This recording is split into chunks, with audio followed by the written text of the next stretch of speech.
Let us know if y'all need that. We'll get that to y'all if need be, but it's in the chat feeds already. Okay, so we're gonna go and get on into it. We got a couple down here. We'll see how this play out. So yeah, like I said, tonight we're talking black people don't know what they want. They say you cannot be a leader as a man if you broke, because if you a broke individual, what are you leading that woman to other than it being two broke individuals? Thank you.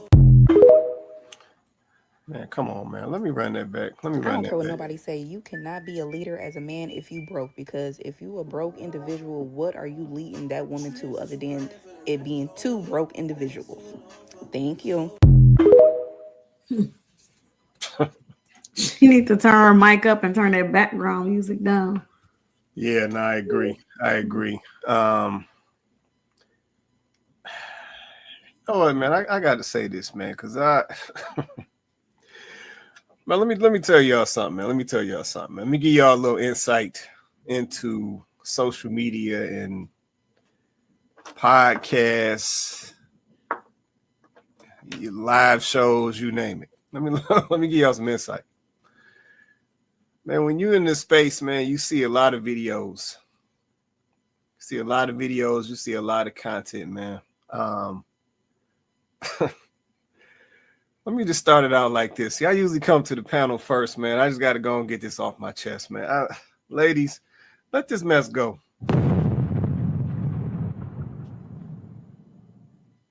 Yeah, this just don't make sense, man. I done seen this. I done seen this type of video a million times. It's like, ladies, you keep talking about these leaders that you want, but then in other videos, y'all say y'all ain't trying to follow nobody. Like y'all want to do your own thing. Y'all want to call the shots. Y'all want to have the control. But then you keep talking about this man and this man leading, and he can't lead you if he broke, and it's just gonna be two broke people. And I'm like, well, why you broke coming into the situation and you talking about him?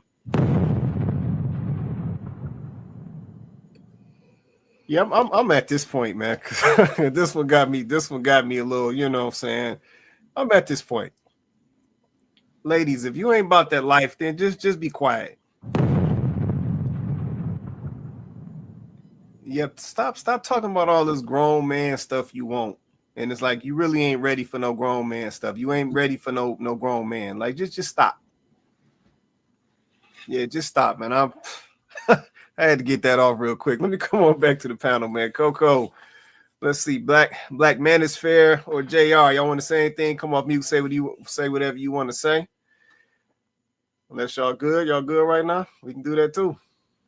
I would just add real quickly, like I think it's interesting to me. We're now in this space, right, where Black people are, we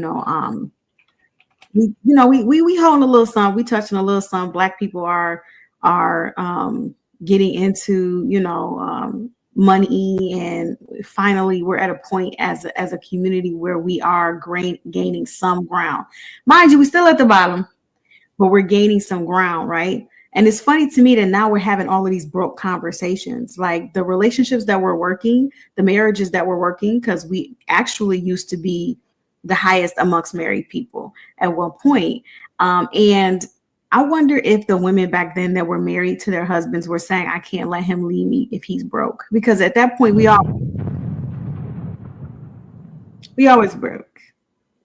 Nobody really had anything like that, right?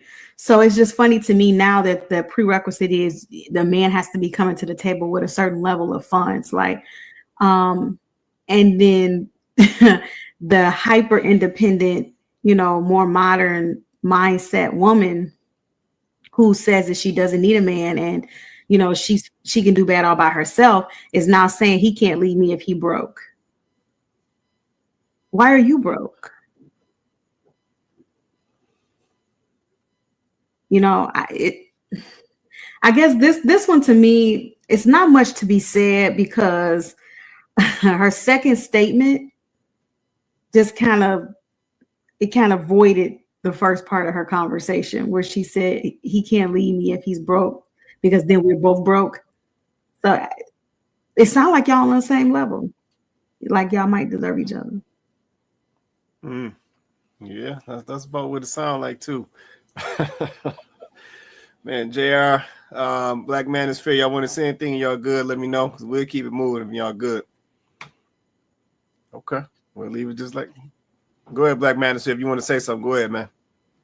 Yeah, man. I mean, I'm good on that. I mean, she can't tell who's got money or not. You know, like when I'm out, I always keep like damn near $1,000 on me or more. You know, a certain time. So, but I'm not talking to women about the money in my pocket. Like, and if she, you know, if she wants to date somebody with money, then she got to take that aspect and really get into that, and then she's not going to be into the man. So, you know, I think everybody is seeing these type of people date and get together, and they don't even make it to first base. Like it's like, you know, you got to be into some type of substance, not just the money. And if women are chasing money, it's more like a prostitute situation, if anything. If you just want to see me flash $50 or you want $100, just say it. Right. Facts, facts, facts. Yeah, no, I appreciate that comment, man. Yeah, because the other piece I will add is once again, we're in some weird times in 2025, man. What let me just keep it a buck. What is broke? Yeah, because this broke definition, it seemed like it changed day by day. Yeah, one day we calling dude who ain't got no money, he broke. Yeah, the next day we looking at a dude who making 80,000, 90,000 a year, he broke. Yeah, the next day, depending on what female you talk to, now we talking about a dude making 200,000, 300,000 annually. Now he broke. And it's just like, what is broke these days? I I mean, I guess my vision of broke is totally different, you know what I'm saying, than some of the stuff that's being communicated on these videos, because it's like everybody broke, or better yet, somebody who ain't doing what you want them to do, automatically they broke. Yeah, man. So some of this stuff is a little wild to me. You go ahead and say so. You can go ahead, man. Go ahead. Yeah, it's just like all this type of broke stuff. It's like I just wasn't taught to count people's pockets or worry about what they making. And anyway, like that's your business. Like, Right. the first thing in dealing with somebody is, do we like each other? You know, before we get to anything else, do we like each other? Because if we like each other, I'm sure we want to spend money, spend time, and do more things. So I first base first. Like, I mean, they jump right into money. I'm like, do you even like the guy? Do he like you? Yeah. So that's a valid question, man. But see, I think that's why things aren't working. See, that used to be that basic question, you know what I'm saying? Do we like each other? Do we love each other? That used to be the basis for a successful relationship. Yeah, that was the important piece. Do I like this person's personality and their character and how they treat me and stuff? That was the stuff that was the foundation. But it's like we flipped it now. Now it's almost like a to your point, it's like, let me count your money first. If your money is where I want it, then it's like, okay, now let me see if I like you. And it's just like, wait a minute. And then we wonder why these relationships don't work and they don't last. Like we out of order. We done broke the I agree. sequence. We done threw off the process. I agree. I think to add to that is because I think the process was we about to be family. We about to marry. We about to have, what I'm saying? We about to be family. So that it was a higher standard. Now, I don't think the thinking is going in that we about to, get married, have a family, and tie all funds and everything to each other. Right. No, that's a fact. No, I agree with that, man. Let me get this comment. Let's see. Kenyatta said, let's see, they don't know what broke is. Yeah, no, Kenyatta, I agree. I don't think they do. Unless and if they try to pretend like they do, then it's something that they fabricating on their own, and it's not really based on any facts, or any metrics.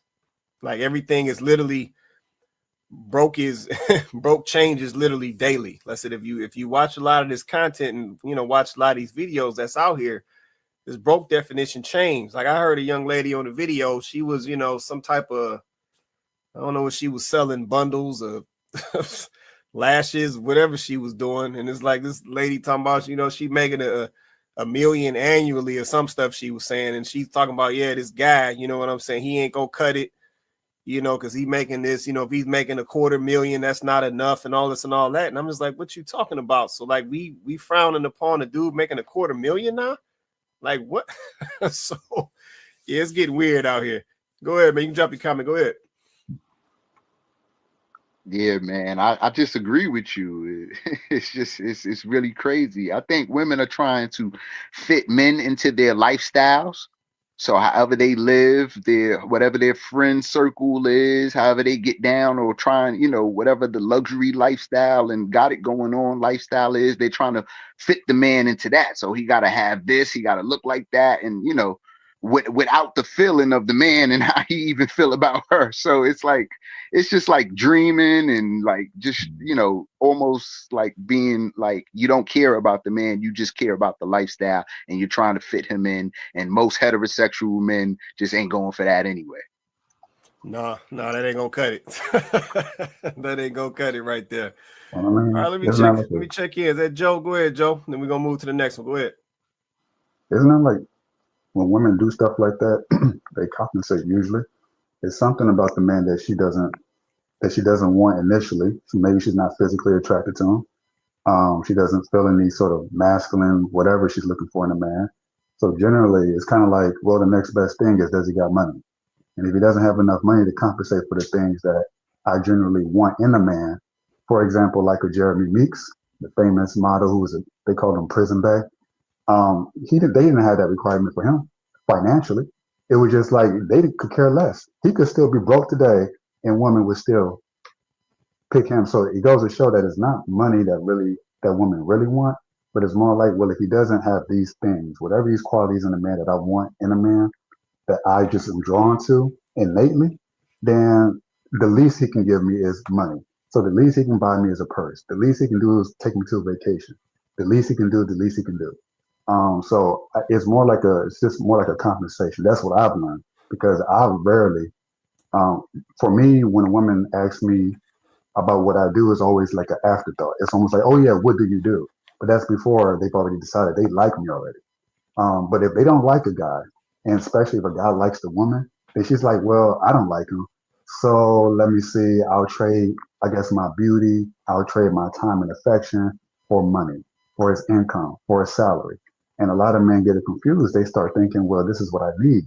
No, you don't need all that. It just means that the woman isn't into you to begin with. That's always a conversation that comes later on, much later. Sometimes it's not even brought up. I'm usually the one that brings it up. Oh, yeah, by the way, I do this. Oh, yeah. I could be working a graveyard shift at Target for all they care. This happened before. Talking to women who are making $250,000 a year, that's nothing. So it has nothing to do with money as far as attraction. But they'll lead the man to believe, I'm attracted to you because you got money. And then in society, you got all these men pursuing a lot of money and stuff. But they get the money, and then they find out they get the girl, and the girl still goes off to the guy who's the pool boy. He doesn't have much money. So where's the real attraction at here? So a lot of men aren't really thinking about, they want something and they have to pay for that thing that they want in a woman that the woman doesn't feel for the man in return. So they're both trading something. He's trading his money for her beauty. She's trading her beauty for his money. And ultimately, in the end, unless he's probably not going to be satisfied with that, because she's never going to be into him the way that he wants her to be into him. I think of that Marvin Gaye song, I want you the right way, like I want you. So that's an old classic song. I want you to like me for who I am. And a lot of men initially, yeah, okay, I got the money, throw the money around.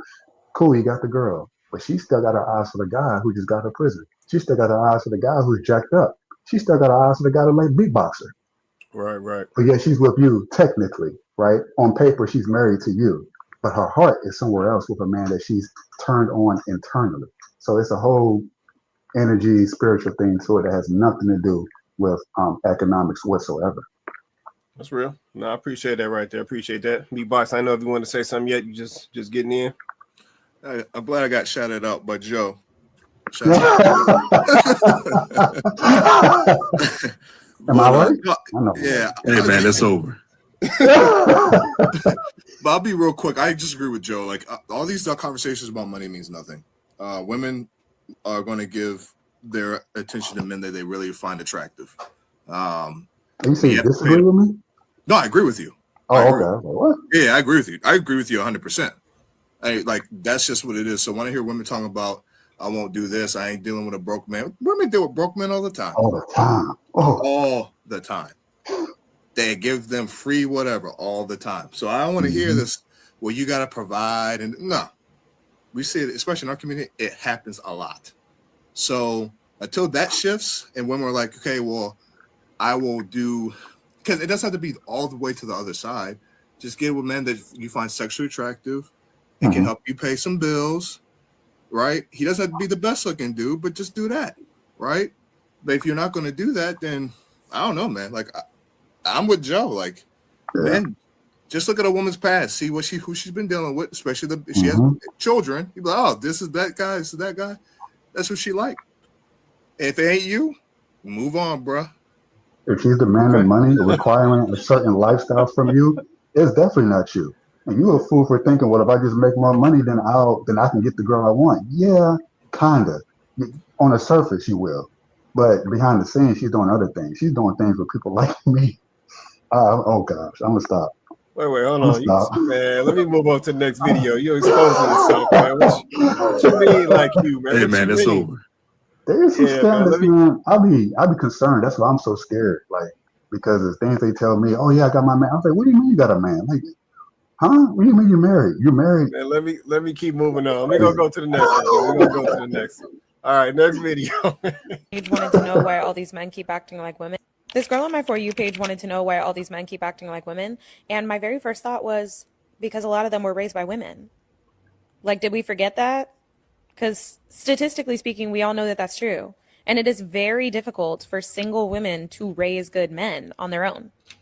I mean, if you have like a village behind you and, you know, other good men that are being good examples, that's one thing. But just a single woman on her own raising an incredible man that's not an easy feat. And a lot of the hoes fail, if we're being honest. I mean, every Pookie Rayway that you know, does he have a dad at home? That's what I thought.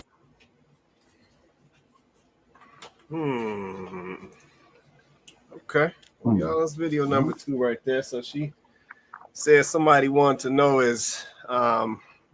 why these men are acting like women. So let me put this question out there to the fellas. I know we got a lot of fellas on here right now. Let me drop her down for a minute. All right, so we got a lot of fellas on here right now. I need the fellas keep it a buck. Keep it a buck. Direct question to the fellas. Let me get my stuff ready now. All right. Direct question to the fellas. As fellas, do you feel like a lot of fellas today are acting like women? I'm asking this question to all the men. Beatboxer, Black Man is Fair, Joe, what does that mean? Joe, JR. What y'all say on that? It's like, what's the context? Like, acting like a woman can mean anything. What exactly? Like, what's the specific thing that would indicate a man is acting like a woman? At least two things. So I'm keeping it general. Like I said, I'm because I see JR just came off, so I see he about to get in on this. But I'm keeping it general, right? So as a man, when you see a man or when you see a woman doing certain things, right? So we got a visual on what women typically do and how they typically act or how they typically respond in certain situations and so forth. So I think as men, we all kind of got a visual of how we would define that, right? So the question I'm asking is when you look at, you know, some of these fellas today, do you see some similarities in some of these fellas versus that visual that you have of stuff that women typically do or stuff you typically expect from women? So that's what I'm asking. I'm trying to keep it general, but I think we all got a visual of what we think that looks like. So that's what I'm asking. So yeah, I'm wide open. Beatboxer, JR, Joe, Black Man is Fair. What y'all say to that? Go ahead, Joe. You get the first rock, and we'll come to JR. I mean, I wish it was more specific, but I'll make it general, I guess, in terms of a lack of assertiveness, a lack of aggression. So in my opinion, a lot of guys I feel like they don't go to the gym. They don't work out much. It's a lack of testosterone, which causes you to do more things that women typically do. Just a passiveness, very passive behavior. Also, I guess when we talk about Pookie and Ray Ray, right? Some of them can be, if you talk about the ones in the hood, they got trigger fingers, they get emotional very easily, they get angry, and they do things that cause them to regret decisions later on in their life. So it's a lack of judgment and foresight. That's a lack of a father figure in the home, or most likely from having single mothers raising them, predominantly. So that's women typically are usually more can be more emotional. They're more prone to be more emotional, but men are usually expected to control that anger, which can cause consequences going forward in the future for themselves and other people. So there's that aspect of it. Um, but I think it's like overall just a lack of testosterone. Whatever that is, maybe it's too much porn, too much bad food, bad diet. Again, not going to the gym. That causes you to do a lot of little things that adds up over time to make you more feminine over time. So it's not maybe not necessarily one little thing, like the most obvious, oh, they're dressing up like girls, or they're using words that women use, the kind of lingos and stuff. But it stems from the lack of um, the lack of balls, for better I got you. words. I got you. Okay. No, I appreciate it. That's I said I'm trying to understand and just see what y'all are seeing. B-Box, I don't know if you want to say anything at all until Jake. Well, there goes JR. Hold on. Well, go ahead, B-Box. JR can go. JR can go before me. Let's go. Well, I got to see if he's ready. He just hop back on. JR, you ready to, you still want to answer, man? Because I saw you come off mute. He just dropped again. Go ahead, B-Box. I think this is a complicated question. I don't think so, because I think there's so many that there's changing dynamics and mores going on. Like, I mean, listen, like Prince, the era of Prince and Michael Jackson, that was pretty flamboyant. That was like, so no, I just think there's change. The times are changing, and things that used to be, let's say, women or men's work aren't necessarily that anymore. I follow a lot of guys who like weightlift like me, who teach other guys how to cook and meal prep. That would have been considered a woman thing. Now it's not. So, I don't know, man. Like I do agree with Joe. There's a lack of assertiveness, but the problem is that if you are assertive in this day and time as a man, you might get locked up. I mean, that's the word. There's certain things that might happen to you. You can't be.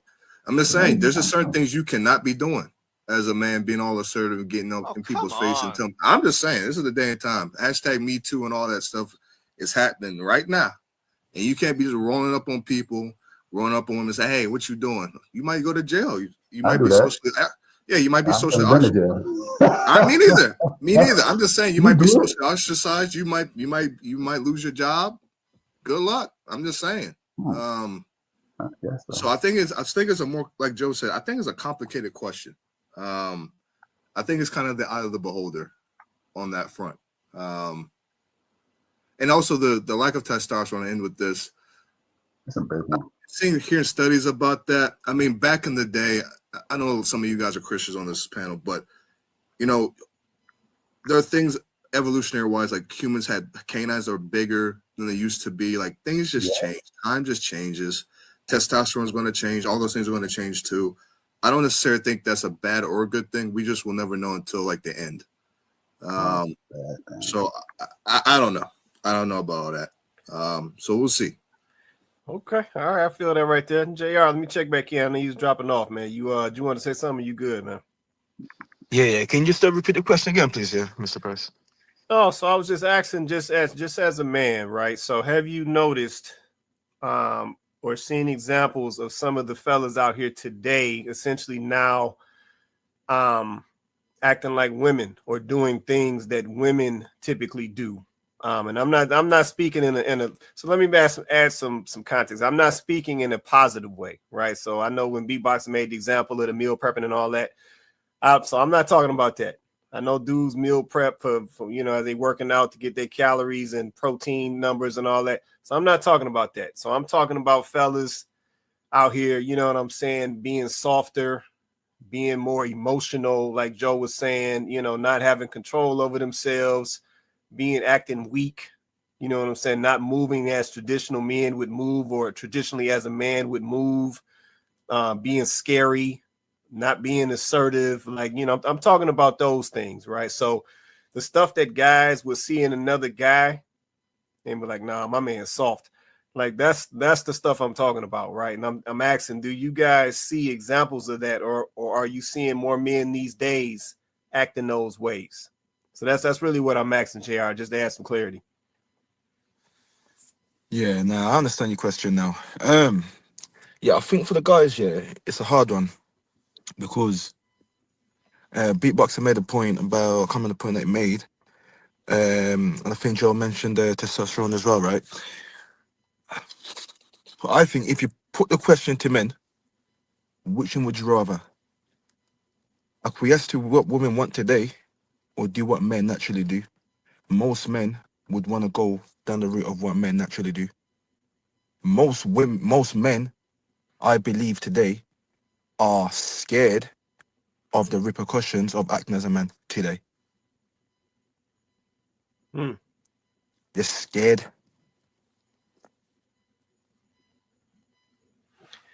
What? That's fear, though. That's fear. Wait. Hold That's the on, problem. Joe. So, Hold for on, Joe. example, Hold on, Joe. so for example, right? When I say scared, um, me, I don't argue in my relationships, right? Never argued because it's like we're not here to argue. Yes, we're gonna agree to disagree.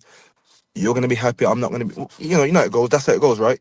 But I've never argued in the sense of like, oh yeah, no. But here's how it goes, Mr. Price. Yeah, you see, when women want to hold men accountable, oh, they have the right to hold you accountable. Flip it.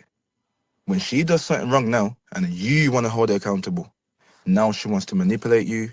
She wants to gaslight you. She wants to do all the waterworks comes out, right?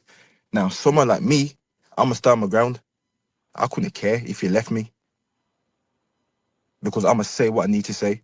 I'm not gonna shut my mouth because you might say, "Oh, you're not treating me the right way," or if she goes and tell her girlfriends or whatever it is, they might see me in a certain light.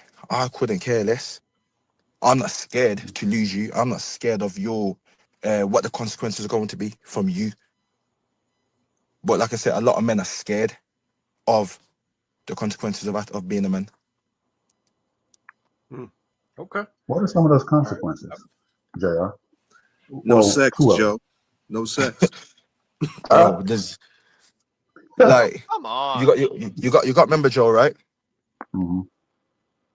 You speak against the sisterhood, they are so vindictive.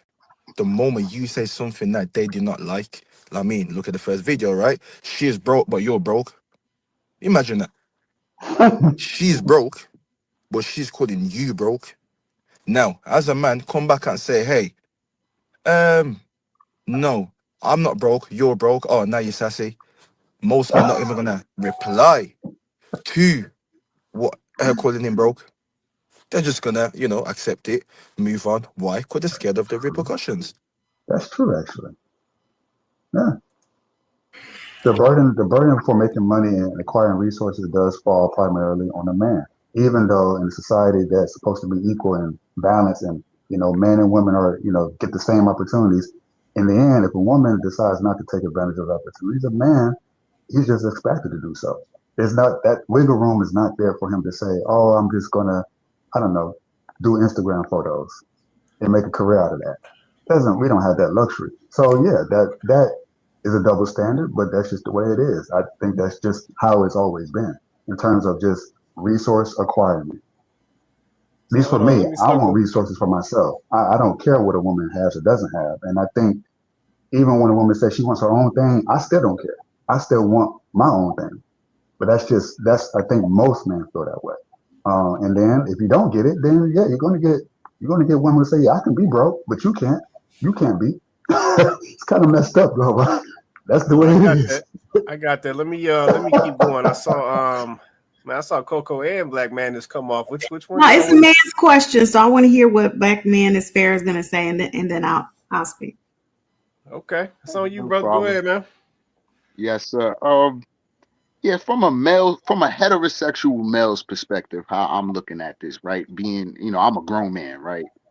So from a boy to a man, like as a heterosexual male, like I've always known there's been LGBTQ people, and so, but that's not my focus or anything I'm worried about or thinking about.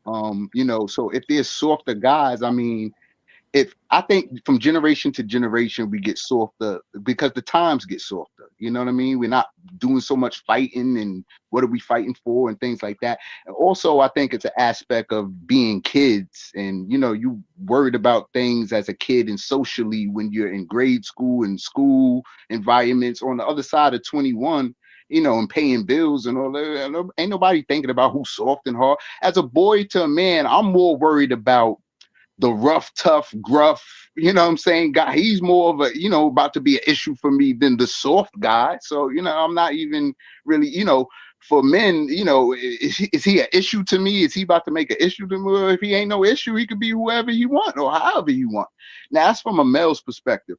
From the female perspective, I always run into excuses from women. Are you trying to say that, what I mean, guys are softer now, you can't have one? You know what I mean? Because from the flip side, it's like if women were all gay, I'm gonna find a straight one, or I'm gonna find I'm not letting my destiny be switched out because of a worldview. You know what I mean? So it's like a lot of different aspects to it that I think about. And but as far as softer guys and are we softer now, I think from every generation we get softer because there's just not much to fight for, and there's an aspect of who's soft and who's not and all that that's really childish. You know what I mean? And from a woman's perspective, is it to say you can't find a tough, gruff guy, or you can't, you know what I mean? Like, so it's just all those different aspects. Okay, no, I appreciate that. All right, Coco, I know you could tell you wanted to say something. Go ahead. You gotta come off mute. Yeah, I just find it interesting. I mean, I'm always going to be sort of play in the middle because I like to try to be as objective as I can in certain situations and conversations. But I listened to you guys all answer the question, and it's interesting, like, because Joe came out and said and spoke his piece, and he responded first. And for the most part, I feel like your comment kind of touched on some things that are really genuinely happening in this environment and in this generation. Like, it is happening. We do know that chemically we are being affected by the atmosphere, the food, and all of those things are very, very real. And they are having effect on us physically. They are having effect on our hormones. They are having an effect on us. So we're seeing boys develop breasts, and we're seeing, things happen, and it's a real thing. So we're not going to act like it's not, because it is. And it is environmental. So it's a part that we can't ignore it. And it's also hurting female bodies as well, right? Like with our estrogen and things like that. Like it's a problem and it's real. So we're not going to act like that doesn't exist. And that is going to affect how a man responds, just like it's going to affect how a woman's body responds, right? Because that means there's going to be chemical imbalances there, right? So we're not going to act like that doesn't happen. And if that's happening, then yes, that means we're going to see certain signs in women and we're going to see certain signs in men. So it was just very interesting that he kind of spoke to that, which is true. There's some scientific, backing to what he's saying. But by the time you guys finished, kind of making excuses for men and the state of where men are mentally, physically, emotionally, and spiritually, then, he kind of, not necessarily changed his opinion, but it's like, oh, okay, I guess I can see that. And it's like, no, it's very, very true. And y'all know it's true that men have gotten, in a way, softer. And if this was a conversation that was being had about what women have done wrong, then y'all would have been quick to point out exactly what she said, because the boys are being raised by single mothers. And we all know, and the evidence has shown that more than not, when a single mother is raising that son, he is not going to have some of the more male dominant traits and behavior patterns, because where would he have gotten them from? Right? Unless he had a mentor or somebody in his life that at some part of his life that came in to pattern those things or example those things or show those things, then where would he have gotten that from? Right? So it's like, I'm just watching excuses and justifications being made for a real problem. And I'm just like, it is what it is. And if we were talking about women, I would be saying the same thing. We're seeing women become more and more masculine. And we know it's true. They are. And there's no excuse that I can make for that. I can't make no excuse and say, well, you know, what's happening with the women is this and that. And it is what it is.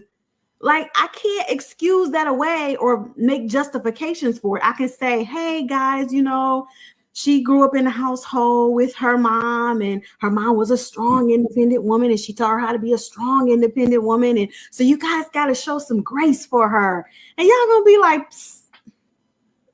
I trying to hear that?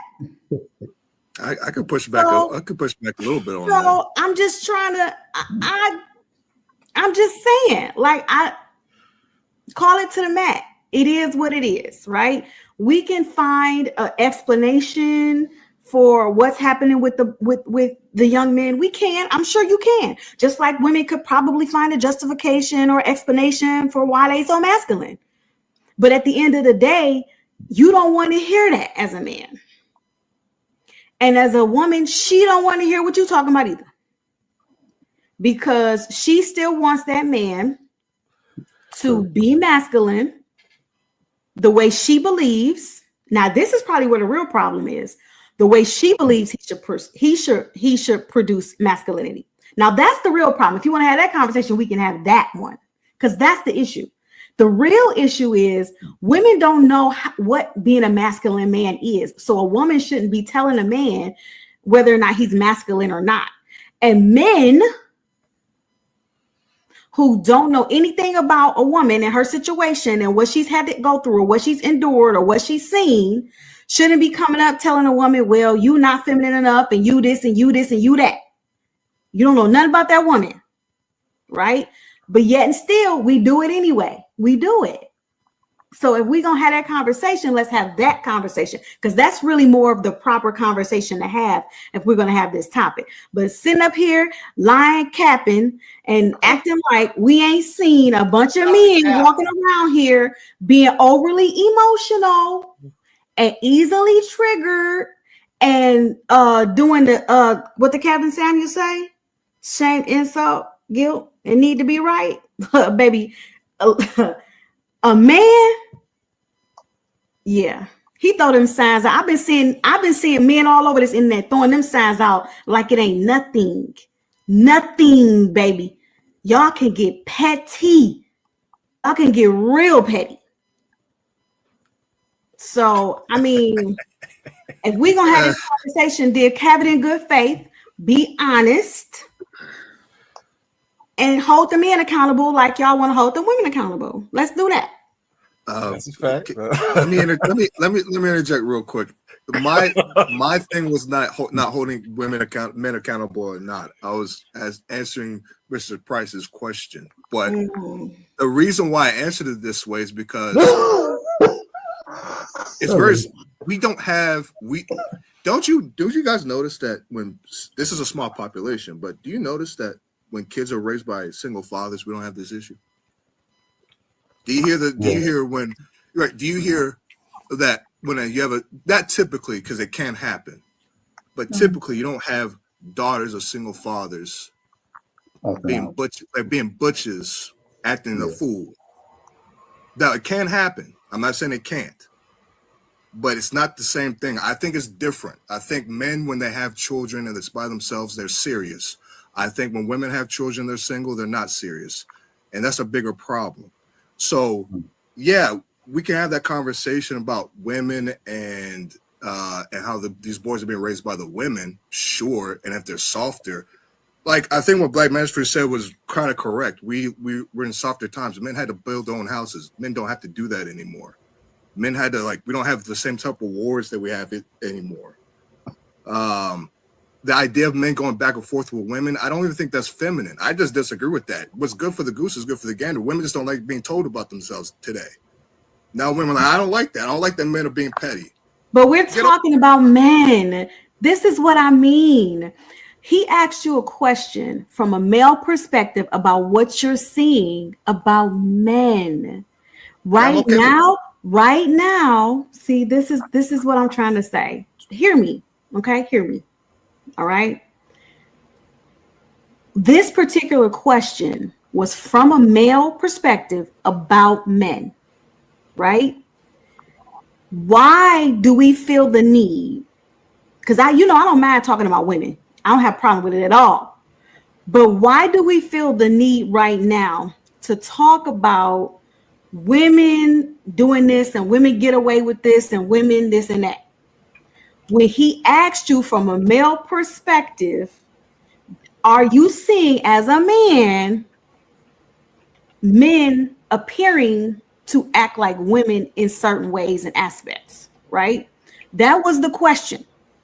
That question didn't necessarily require for us to start talking about, well, women want this and women want that, right? Unless you're speaking in terms of, well, I don't think so.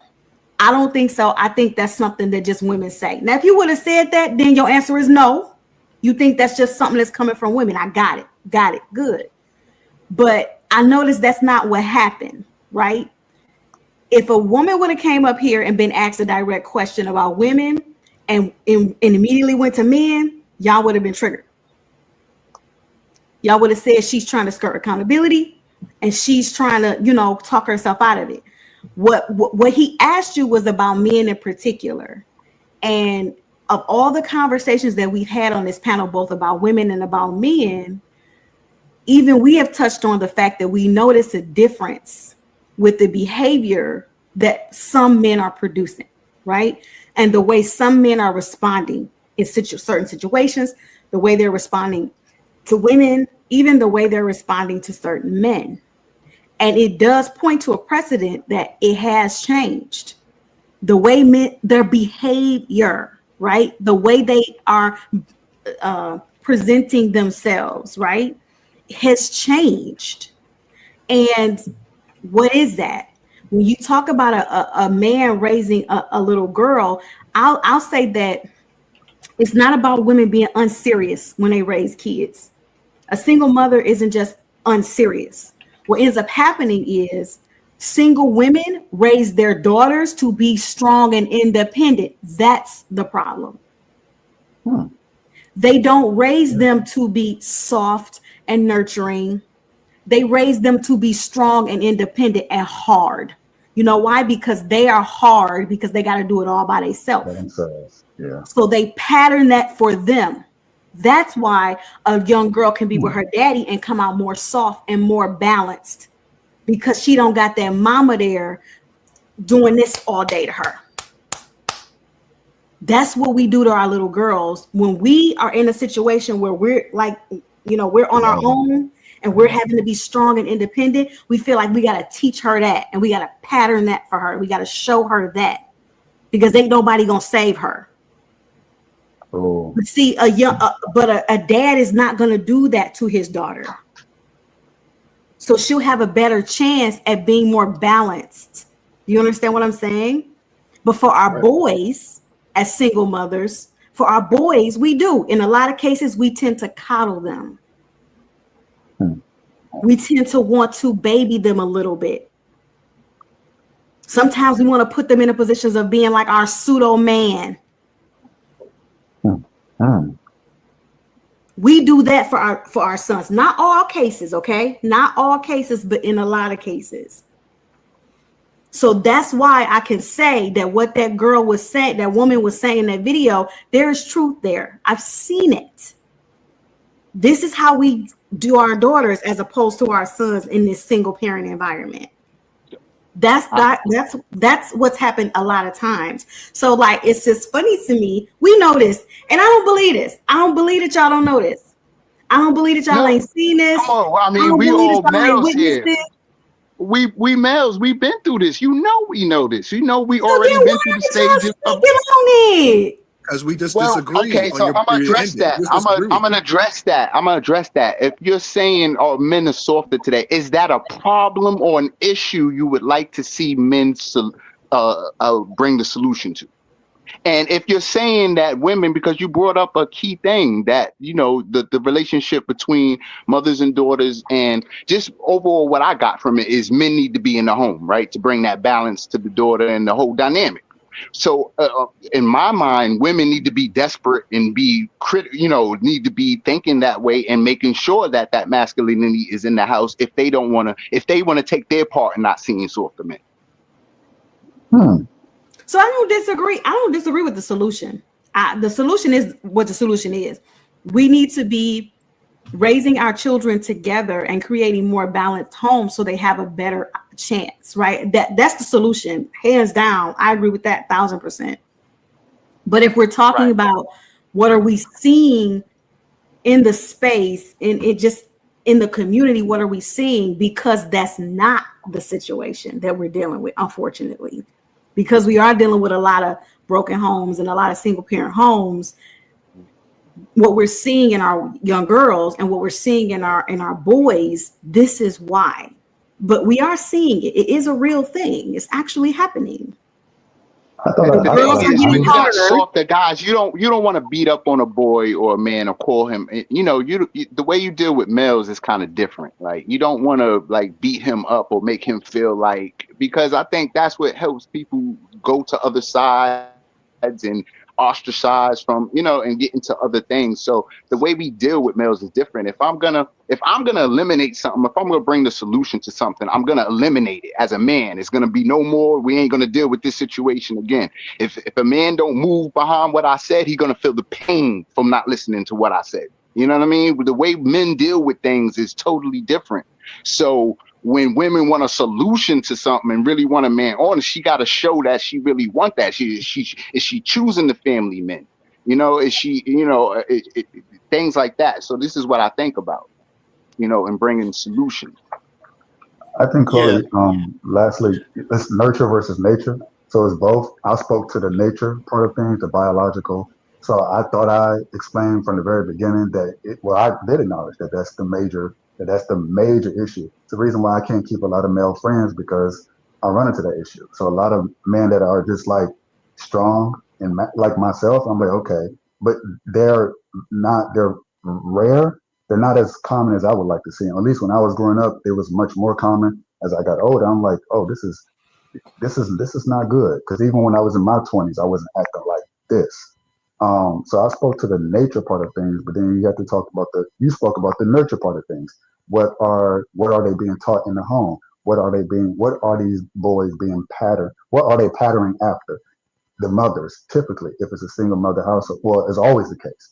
If the man is in the house, I'm not talking about, they're co-parenting.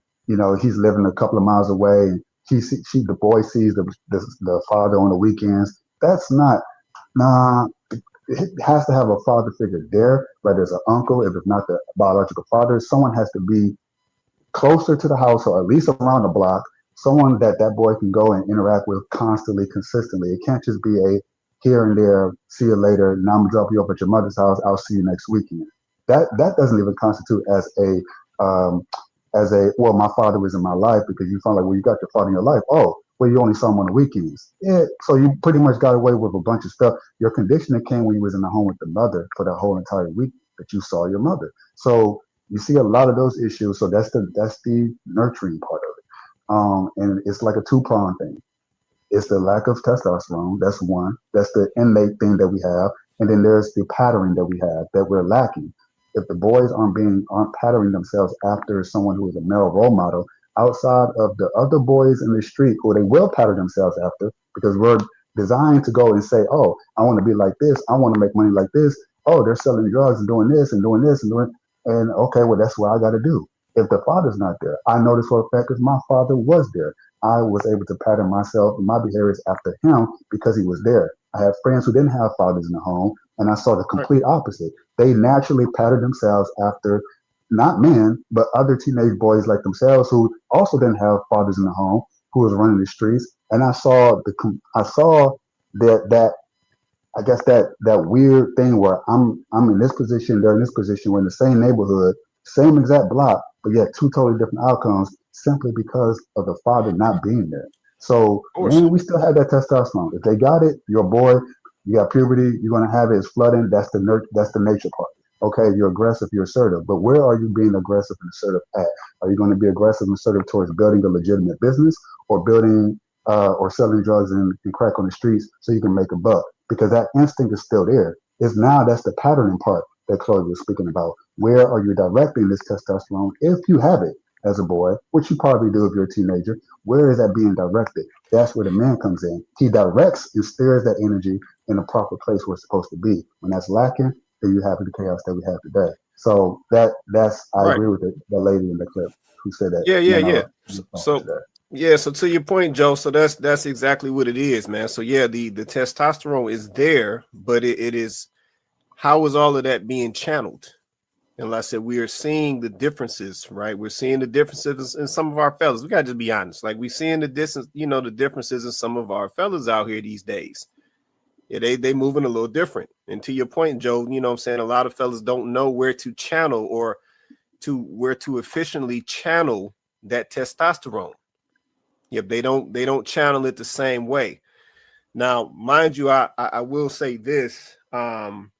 Yes, are the times different? Yes, they are different.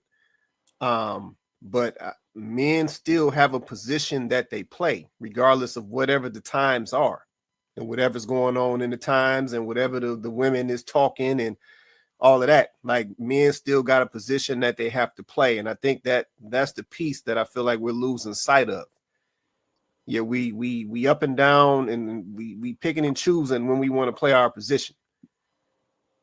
Yeah, but I think that's part of the issue. Our consistency is breaking when it comes down to us as men playing our position in this society. Yep, on 1 minute we stand 10 toes down. We bought that business. The next minute we talking about what some chick can do to us. And it's like you gotta pick and choose. Yeah, you got to say to yourself, "Hey, I'm gonna be this. I'm gonna handle this, and this how I'm gonna move, and that's gonna be it." But all the flip flopping, that's like I said, I think that's also part of the issue as well. We backtracking. Like I said, one day we want to take this position, the next day we want to take this position, and like I said, it's not consistent. Yeah, so I think that's the piece that we really got to consider. Let me let JR rock, then I'm gonna come up to you, Black Manosphere. Go ahead, JR. Yeah, no, you made some great points there, right? And obviously, Miss Coco, your questions are always valid, and that obviously add another layer to it, to obviously get better understanding. And I think that's what I mentioned. I can't remember exactly what I said, but I was like, if you give men the choice, right? But it shouldn't even be a choice that should be given men, which Mr. Press just highlighted. But I mentioned that there's an easy way out for men because of what's going on now. We're not going to blame the women for that. We know what's going on with the system, right? Vice versa. I know Beatboxer brought up the stats, and it's not a fair stat, right? Because obviously the numbers don't align, don't match up. Yeah, Oh, more come women still on. take care of more kids than men do. So of course the stats going to favor the dad. Fine, it's not fair on the mum. But I think the argument that the guys made was, at times we can understand what women go through, but women don't understand what men tend to go through.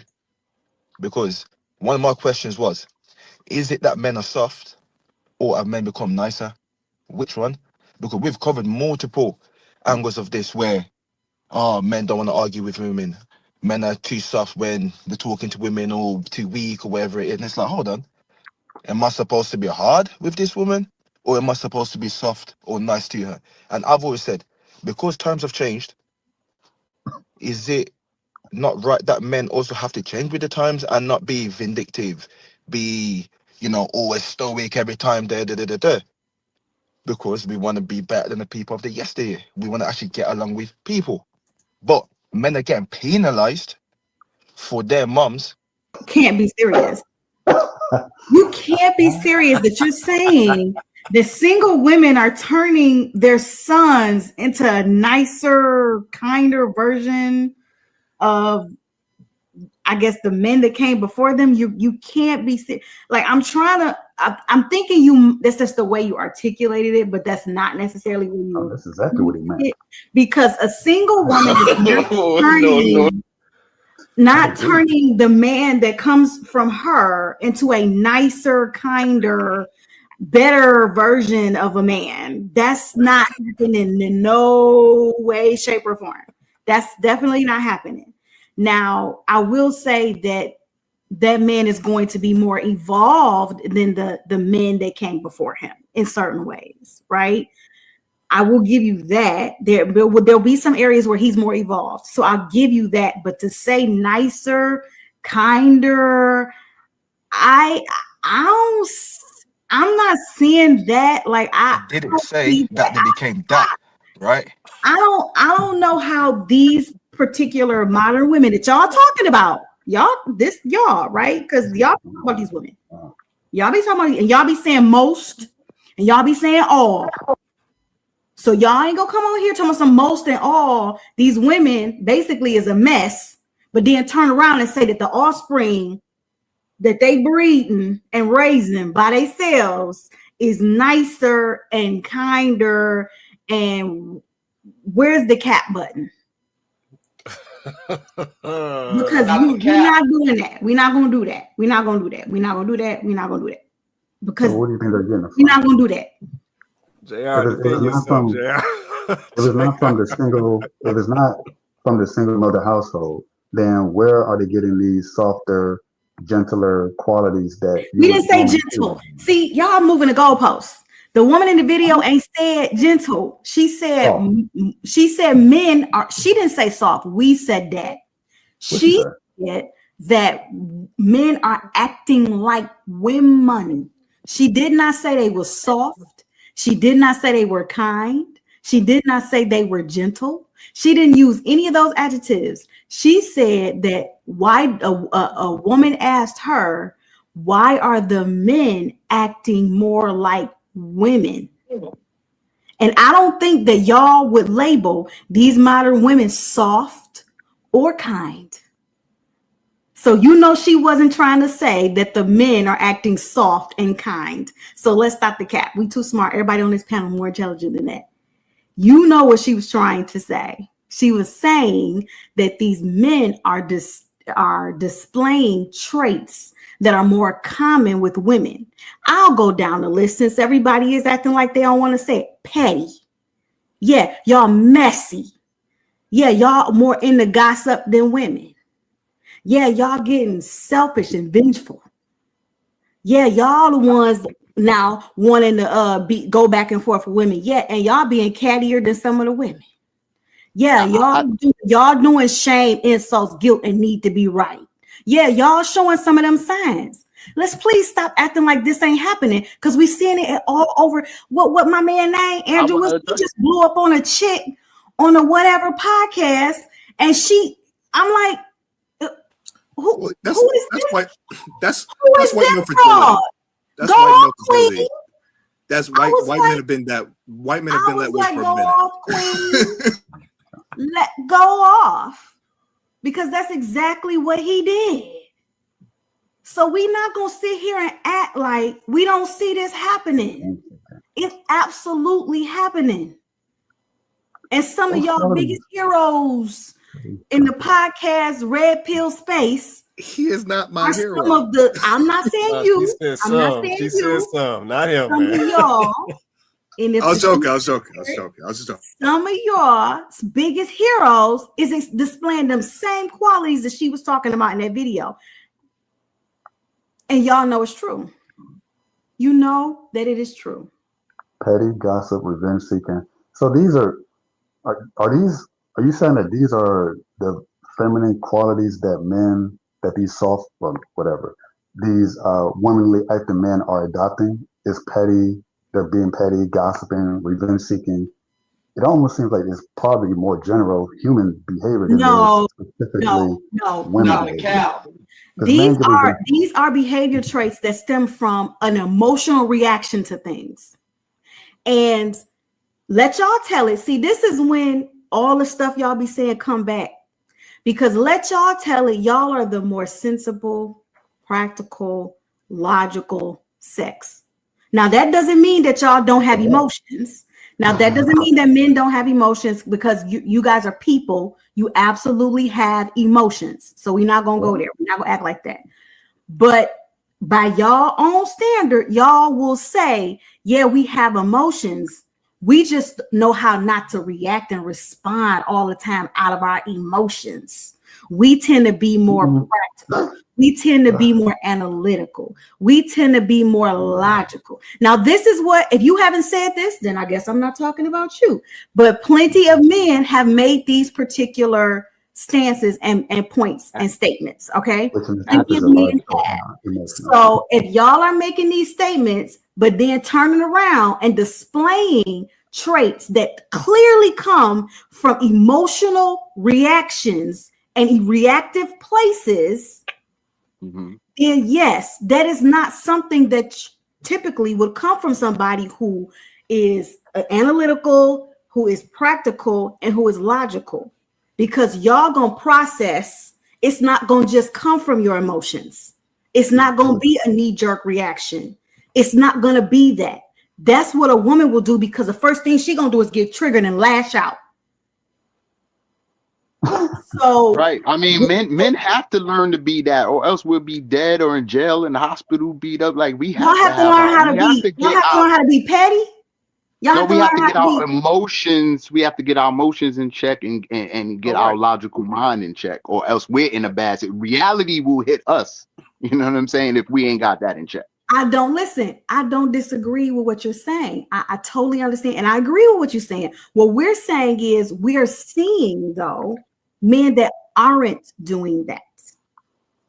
No problem. I mean, is that new? Like, I mean, women have already have long accepted the LGBTQ, a soft man. And then also, if a man is more womanly, if he goes and makes money and brings home the bacon, is that womanly, or is that like soft or not a man? So because let me I want to make a bigger point. I'm gonna pass the mic. I want to make a bigger point of women have lost the standard of a man being a work. Man is not held to anything else but a work. And if she ain't got a job for him to do, she can't even hold him to the standard of man. And then she ain't got no man. Ain't no man doing no man work around. Because if a man is doing man and work, she can't call that man soft or womanly. You know what I mean? So is she choosing the standard of what a man is and choosing that work a man, or is she paying attention to all the womanly men? I'll pass the mic. No, so I understand what you're saying there. I guess let me backtrack for a hot second. You made a point where you said that this is not new. So yeah, I agree with you on that. It's not new. Can we at least agree that it has increased? That's for you, Black Man is Fair. Absolutely, and we know why, because there's no men in the homes. We know where it starts, right? As male. So women have to be about that. No, I'm getting a man in this home, and he gonna work and do what as a man do, and so she can have the story and example in her child and in her life of a man. And ain't a womanly man, and she ain't gonna disrespect that man or undermine that man because he's working and producing. Right. Yeah. So no doubt. So I agree with you. So that's where I was going with that. Just like I said, because at the end of the day, there's always going to be nuances in all these situations, right? So we never gonna be able to nail it, you know what I'm saying, right on the head. But I think we all can generally agree that, you know what I'm saying, this concept or some of the stuff that we've seen in some of our men today, it's not new, but it definitely has increased. Yep. And I said, to your point, Black Man is Fair. You know, we have an increased situation where there's a lot more, you know, sons coming out of single mother households, you know, lacking masculine influence, you know, lacking, you know, a presence or a dominant presence of masculine men around them to help essentially steer them down the masculine road, if you will. Right. So just that fact alone will, you know, verifies that this is definitely increasing. So essentially we're seeing more of it. Right.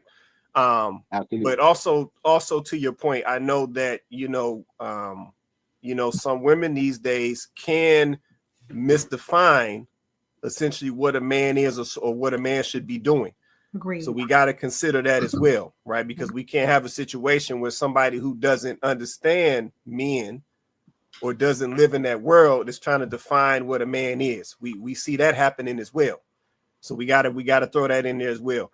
I know if you want to respond to that, Black Manosphere, then I'm gonna come back to the panel. Also, a standard hold on, Joe. Hold on, Joe. No, Black Man. Yeah, I'm past the mic. Yeah, I agree with everything you're saying.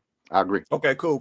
All right, Joe, what's on you? Go ahead, man. I was just asking, wasn't it? Well, not wasn't. I know for a fact that there was a standard that was set where, you know, for example, you get a woman pregnant, then now you have to marry that woman. Like, or even the woman who got pregnant was kind of like, well, now you have to marry. It was kind of like there was barriers in place to prevent this unfettered just sexual exploration that took place probably somewhere in the 60s with that whole hippie thing and the sexual free. I don't think that was a good thing because there was certain boundaries that we placed around this fire that we all have within us, this sexual fire that we have. And then, you know, you kind of let that fire go out and it becomes a wildfire that spreads and it destroys everything. So now you have a lot of children and a lot of young boys, especially black boys, who don't have their fathers in the home because they're out spreading their seed far and wide. So we had those containers, but those barriers have been pulled apart. It seems like over at least the last 20 years. I saw when I was growing up in the 90s, it was bad then, but even still, there was still like a certain standard. My mom, hey, you know, you knock me up, we're going to get married. And then there were certain things in place where the man he can't run. He has to go and deal with it. Oh, I don't really love you. Well, I got to stay with the kids. And that actually turned out to be beneficial. You know, you take this chance, you impregnate this person, you get with this man, you get pregnant by him. Then, okay, we have a kid. We have to raise this child to be a productive member of society. So that's how it used to be. Now it becomes everyone for themselves. I don't love your mother. I don't love your father. We're splitting. To hell with the kids that was produced out of this relationship. Yeah, but you didn't think about that before you produced the child. So you know you didn't produce a child of love and out of marriage from the very beginning. But again, those barriers have been stripped away. So it seems like that something, it was something, I don't know, the church, I think, was involved a lot of it. There was just a certain moral fabric that the country did have at one point. It wasn't much to begin with, but it was there enough to prevent what is taking place right now. So now we're seeing the effects of this soft man that I acknowledge is there. And it makes me kind of sad to see it because I know what the solution is, but what can you, I mean, it's not, we can talk about it. I know my part if I have a son of my own, I know what I can do actively in this child's life. But in terms of the grand scope of things, I don't know, you know. I understand. I understand exactly what you're saying. To get back to the root of that, we've just adapted. Essentially, we've adapted selfishness. Yeah. See, and back then, you know what I'm saying, with the situation you're speaking of, used to be, you know, referred to as the shotgun wedding, right? So it was the young lady that you was messing around with. You know what I'm saying? You got her pregnant. And then the men around you was like, okay, bro, well, you got the man up and going to marry that woman. Because at the end of the day, most men at that time understood that when you was talking about getting, you know what I'm saying, when you was talking about creating a family, it's no longer just about you anymore. Yep, now it's about the kid. You got to make sure you get the kid off the ground successfully, get them on their way, you know what I'm saying, regardless of what you was out here doing when you was laying up with whoever and so forth. Yeah, but see, Can I just add in real quick to that? And there was also a woman there to appreciate that. Yeah. That's Continue, true, bro. Yeah. No, that's true. Definitely in some of those situations, I said that woman would appreciate that, you know what I'm saying, and essentially partner with that man to, you know what I'm saying, make the best outcome for that kid. But yeah, we've separated and basically taken on just a selfish position on everything. So now everything is about self. You know, a lot of people feel like now, you know what I'm saying, they lay up with somebody, then they like F them kids. And it's like, man, you just created the kid. What you mean F them kids? So let's say because you know how men are. You know, our thing's hardcore set as men, right? If you're not on this program, you and whatever I created with you can go off to that side and do whatever the hell y'all doing. I'm out. And that keeps from losing sanity. That keeps, because we're already brokenhearted. We all, like, you can't have men on the cusp of trying to work and maintain a family also going crazy and about to go to jail because of what this woman is putting him through and making, instead of strengthening him and keeping him healthy and up and going to work and coming back and giving him that love and appreciation that keeps him up and doing that every day. You know what I'm saying? Like, it's got to be some type of relationship of why this man is here, what you need him for, so that he can relate and get on the job. But I would ask the question of, how do you get yourself in a situation where you knock up somebody that is treating you that way and has that lack of respect for you? Like, this is a two-way street. Love. This is not one-sided. This is not one-sided, because see, what's happening is women are choosing men. Let me just say it. Women are choosing men, bottom barrel men, and men are choosing bottom barrel women. They're doing that. We're both doing that. That's not happening on one side. It's not only women choosing poorly. There are men that are choosing poorly too, right? For whatever reason. Maybe she was just supposed to be, you know what I'm saying, get in and get out. Maybe she was just supposed to be a pumping up. She might not even meant to be all of that. But oops, you know, things happen. And so now you looking at there was somebody that was supposed to just be a pumping up, and now she your baby mama, right? Like that, but that's on you. Like, you know what I'm saying? Like, she has to hold her portion of responsibility, okay? But you also have to hold your portion of it too. So now you talking about this woman that got no respect for you. She didn't respect you in the first place. You really didn't respect her either, because that was not what it was. That wasn't what it was about. So this is what's happening. Y'all can't expect a woman that you just knocked up, especially if she knew what it was, to all of a sudden be like, oh, let me become a virtuous woman for this man and this child that I created that I didn't want in the first place. Let me become a virtuous woman. She wasn't a virtuous woman when you was about to pump and dump her.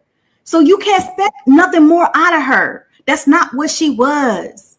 But this is what we're doing. And now we're upset because these women won't fall in line. And we're like, well, F you and F the kids too. It's like you already knew what it was. You already knew what it was. Like, we are very adult at this point. So, like, let's be so for real. This is what's happening in a lot of these cases where the men just don't want to have nothing to do with the woman or the kid. It's because she wasn't never supposed to be nothing to him in the first place. Which also I means, totally agree. That's a good point. Which also means that they had sex. But go ahead. Mm-hmm. But she should. But that's what I'm saying. Okay. So maybe this sounds crazy in this particular world and the state that this world is in. But if she don't mean nothing to you at all, don't sleep with her. Ooh, wait, what? You cannot sleep with her. You cannot put yourself in a position to knock up somebody that you don't care nothing about and don't respect. Like, why y'all sleeping with women y'all don't respect them? Y'all don't even halfway like them. You don't even really even like them like that. So, like, why y'all even sleeping with them? Like, y'all don't value y'all sex more than that? Like, y'all don't value yourselves more than that? Like, you don't have a higher standard for yourself? Because if we were talking about women, we would say she should close her legs. And I don't disagree. I actually don't disagree with that. I do think women should close their legs. But then what do we say to men? Because why you sleeping with this woman that you don't even like? You don't like her. Why? So I was hoping to like her, but throughout my whole life, right, I use condoms, right? I had never had a sexual disease, right, and I don't have any babies. So all my sexual practices, I'm not trusting her for nothing, right? Everything is on me, right? So that's just how I get down. But every man don't get down like that, or you know what I mean? So it's not even so much about if I like her or not. I'm going in there for the sexual enjoyment and what I wanted to explore. If we happen to hit it off and we can get along and have a relationship, then great. If not, then okay. You know what I mean? But what we're going in for the pleasure and things. But I do agree that man should be on top of his safety and pleasure. And, you know, that's every particular man, you know. But Chloe's arguing for why even do it at all if you don't like the girl, whether you're using a condom or not. And I would tell her, we don't get into it's love. Well, now, that's it. It's not real. It's not reality. Men are going to have sex with women who are hot. I'm sorry. That's it. Is this what's gonna happen? I'm She sorry. ain't got to be Reality. hot. Hot is even better. You know, I we know. need Yeah, something. yeah. So I even agree, but I'm just saying Done. for me, I that's just can't not stop. reality. In order for Can't you make to this shit actually up. be able to talk to somebody, they have to be open to what you're saying. And I have made this point. I have made this particular point on this channel so many times, and y'all don't want to hear it. Y'all don't want to hear it. And I'm not even talking directly to the panel because I don't know y'all well enough to, and whatever. But just men in general, y'all don't want to hear it. Y'all don't want to hear when we tell y'all that y'all should, just like we telling women to close their legs, and I don't disagree with that. When we tell y'all to keep it in your pants, some of these women is not worth your time. Y'all not trying to hear that. Y'all not trying We to don't hear really want women to close. We don't want women to close their legs. That's what Yeah, we don't. We don't Well, want why that. y'all keep We don't saying want that. We like it. Oh my God. We like women with their legs open. Before my wife, it was awesome. It was great. I didn't have no children. They could come to my wherever I was, like in college. They come to my dorm, kick them out. I gave them goodie bags. It was awesome. It was great. Yeah, ain't no men Crazy. telling women to close their legs. We say make better choices. We don't say close your legs. Yeah, So, don't get so, so, pregnant. Chloe, Don't get Chloe, pregnant. essentially, when men say this might sound crazy to you. When we say women close your legs, it's not saying that we're these innocent angels.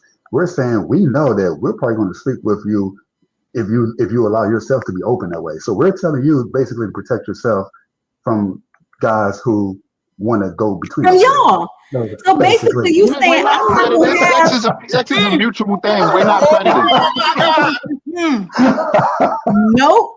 So No, but basically, you we would tell our saying daughters that. I'm We not would tell gonna our daughters control that. myself. I'm not gonna control myself. So you better control yourself because I'm not Do it gonna for both control of us. myself. If No, you Do it for close the your both legs, of then I us. can't sleep with you. But if you leave them open, even a little bit, Hey man, it's over. I'm coming I'm up in putting there. on my I'm in condom and there. I'm going in. I'm putting on No, my condom and I'm all right, going in.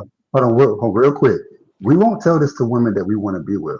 We'll tell it to our daughters. We'll tell it to the women in our lives that's personal to us, our nieces, our cousins. We won't necessarily say, "Oh, our daughters, hey, listen, Joe, you got to keep your legs closed." I'm telling Joe, you, bro. it's different. It's Joe. different if we have daughters of our own, and we're going to tell them, "Listen, we get to college, so, but yet we could have been the ones that have done the things to other people's daughters in college." I'm just saying. So when we give advice, it's almost in a lot of cases it comes from us who have actually been through it and have done those certain things that we're telling our daughters not to do. That's the reality of it. Unless that guy's like, that was his first wife or whatever. He's coming from a position of I've never done it. Now I'm telling you what I don't want you to do. A lot of guys, they've done the dirt and now they're saying, I don't want you Hey to get man, it's involved in over. guys who did the dirt. That's the truth. Now, Miss Coco's point is valid, right? In a sense of, it's like we're not holding men accountable. But Miss Coco, it's not even that we're not trying to hold men accountable, right? It's just that we've never really had a conversation in mass. To me personally, right? And we've all spoken about women, and maybe that's why you're saying like, men are struggling to probably, answer this question, whatever it is. Yes, because sometimes, or most times, we don't talk about the men, or we don't address the whole conversation, the whole episode on what we're doing wrong fully, I And I've mean, always I said, want to be held accountable. My and bad. of course, and that's what I always said, like, we've never really had the time to hold a conversation regarding lust between both men and women, right? And that's why I said Miss Coco's point is valid. Yes, we can say, yes, ladies, close your legs and whatnot.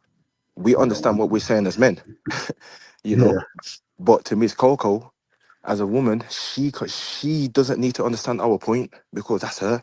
And I'm not saying that she agrees or she disagrees. I'm just saying because we have had that conversation as to why men are so lustful, so you know, sexual towards women, they're every day and whatnot. We never had that conversation in mass. So that's why, Miss Coco, it is hard because it does seem that we always talk about what women are doing, and that's why, like I said previously, yes, that's why I sometimes stay quiet so I can understand rather than just like, okay, yeah, women, and instead of women, yes, society is making both genders do things, and instead of both people being nice people to each other, we're actually choosing to be horrible people to each other. You know, because yes, we are going to have smacks with each other, right? But we got to do it the right way. And that's what I keep saying. There's too many options for both parties where a woman does something to a man, the man gets hurt, she benefits. She gets away with it. The man does something to the woman, she is hurt, he gets away with it. That's going to keep being a cycle unless two parties decide, hey, we know what it is, but let's actually do it the right way. But we're choosing not to do it the right way as humans. There's no consequences for our actions. Basically, And that's there's the no problem. consequence for dropping a seed in a woman and then walking away. And there's no consequence for a woman saying, I don't want this man in That's this not household true. and kicking him out. That's not true. Joe, wait a minute. They not ready for that. They gonna say, That's not true. Joe, they gonna say that society holds. Hold on. They gonna say, Joe, now Joe, they gonna say society holds us accountable. Society holds us accountable. Because you got child support and all that. They gonna say that's not true. That's not true. They gonna say that's not true. They got child support and whatever friends of court, whatever somebody tries and attempts to hold them accountable, but they still have ways of getting around that. Like they gonna say yes, there is accountability there, right? Yeah, if a man don't marry a woman and don't do things right, there's accountability for that. Like if There is you accountability. got to do. What are we talking about? They gonna say that. Jail they and gonna felonies. say that. Right. See what I'm saying? They gonna talk about child support, and then if they don't pay the child support, what's that? Then they get locked up. They gonna say that. They gonna say that. So, but the gag is, why do you need society to hold you accountable as a man when you should be holding yourself accountable? That's the gag. The gag is society. If you create a child, why should society need to hold you accountable when you know you created that child? Like this is what I'm saying. Like society shouldn't need to hold you accountable. If you know you laid down with a woman and made a baby, then that baby is at least half your responsibility. You know that. You know that is half your responsibility. Society is a weak excuse for a man. So Man, why do you? It's a weak excuse. Say it again. I'm sorry. Society is a weak excuse for a man. But society is always I agree with that because society shouldn't need to do that. Like if you that's do not realistic. Go ahead, Society Joe. has always been involved. Society has always been involved. Yeah, but I'm gonna do what I gotta do regardless of the society. I don't care what the society is doing. Society has always been involved in human affairs. And then when you have small communities, there's always been consequences. People knew if you had sex with this girl and you got her pregnant, then you were held accountable. You would be put in jail. You would be beaten. You might be murdered for getting my daughter because you don't want to be with her. So it's always been that way. That's why we have police. Okay, but that's what I'm saying. People by themselves to just be like, oh, I'm going to be virtuous and moral just because no, we're not that. No, what I'm saying, bro, everyone does. What I mean, Joe, is just like how you brought up the shotgun wedding earlier. That's what I mean, right? Before you could even get to a government getting involved and saying you got to pay friend of the court, you had the men in the community saying, no, do right by this woman. You need to do right by this young woman, right? That's the society getting involved. Instead of you having, but that's not what y'all talking about. Y'all not talking about. Y'all talking about systems. Y'all talking about the systems that have been put in place. Y'all are not talking about your dad coming to you and saying, well, son, since you got, you're a Christian, right? You might as well make an honest woman out of her. That's not what y'all talking about. When y'all say y'all get held accountable, y'all are talking about how society at large, not your daddy, not your mama, society at large holds y'all accountable, meaning she could take y'all down to front of the court, put you on papers, and force you to pay for that child. That's what y'all are talking about, right? But am I wrong? It's a duality. The society can. You're a Christian, Miss Coco, right? You know that in the Old Testament there's this thing called the Ten Commandments, right? That's society holding people accountable. That's not society. Those commandments were established. I'm not. Listen, I know some people should be Christian. Just walk with me. Just walk with me. I'm not trying to disrespect you. Just walk with me. Just walk. Then say it right. I'm not trying to disrespect. The Ten Commandments were not established by society. The society of the Jewish people used, and the Jews didn't establish the listen. Just listen to me. Just listen. I'm not talking about the 10 commandments that God told to Moses to give to the people. I'm talking about But that's the only laws. 10 commandments I know. What are the commandments? Listen. The laws that came after, that's the law in Deuteronomy and Numbers. Just listen to me. That came from God. No, it didn't. Yes. No. It doesn't Yes. So the laws make your point, man. Make your point. Make your point. Just like let me make my point. Because I'm not even trying to get to that discussion. The laws of God. Let's just use your worldview. The laws of God. It's not my world. Let me talk. It doesn't matter if it's. This is just my thought. Just walk with me. The laws of God were telling the people, the Jews, how to roll, right? So God's putting people accountable, right? Just like any other society, they hold people, men and women, accountable, whether it's from God or whoever it's from. I don't give a damn where it's from. I'm just using that to make it simple. I don't think that's a problem. Just like the reason why it's a duality. Back in the day, men and women were telling during the shotgun wedding. Why? Because of the Bible, typically. Not even from anything else other than really that. God saith the Lord, you have sex with somebody, you get together. That to me is weak too. So what?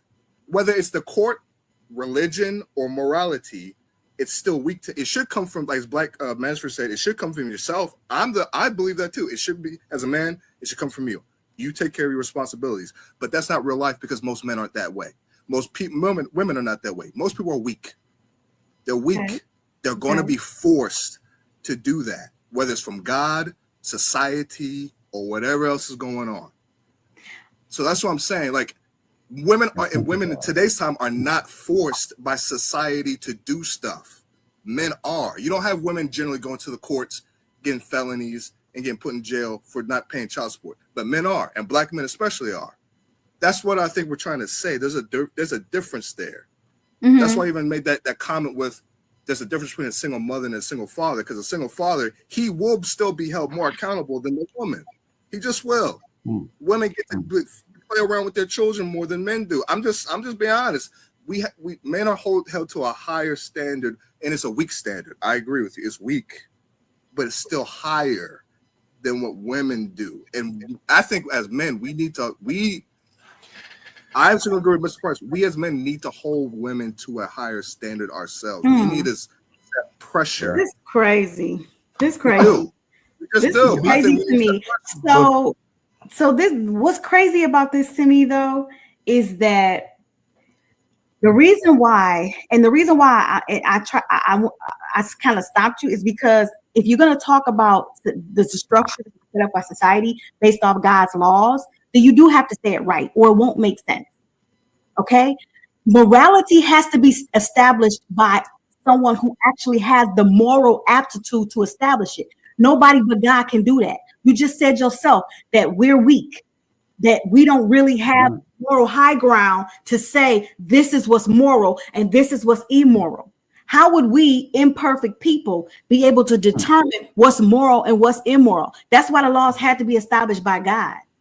So yeah, you're right. The only person that can really stand in any type of standard that we need to follow is God, because He created us and morality as an ideal.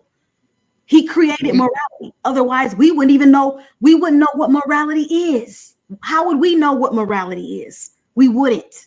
So the standard had to be set for us, right? So I agree with you in the sense that, yes, these things were given to us to show us what's actually immoral, what's not moral, to show us what, how we should behave and how we shouldn't behave. Because the truth is, if you left it up to us, we'd be doing whatever we do as we are now. Yeah. If we didn't have any standard at all, we would be doing whatever we want to do. So yeah, there has to be a law. There has to be a standard. Or we would just be doing anything and everything. So yeah, society, as long as society is following the law and the commandments, then they should be able to tell you what to do as a man. They should be able to tell me what to do as a woman. Because how else will we know? We wouldn't. We would be doing whatever we want. And when society takes a step back and lets us do whatever we want to do, no problem. Please believe. Look at us.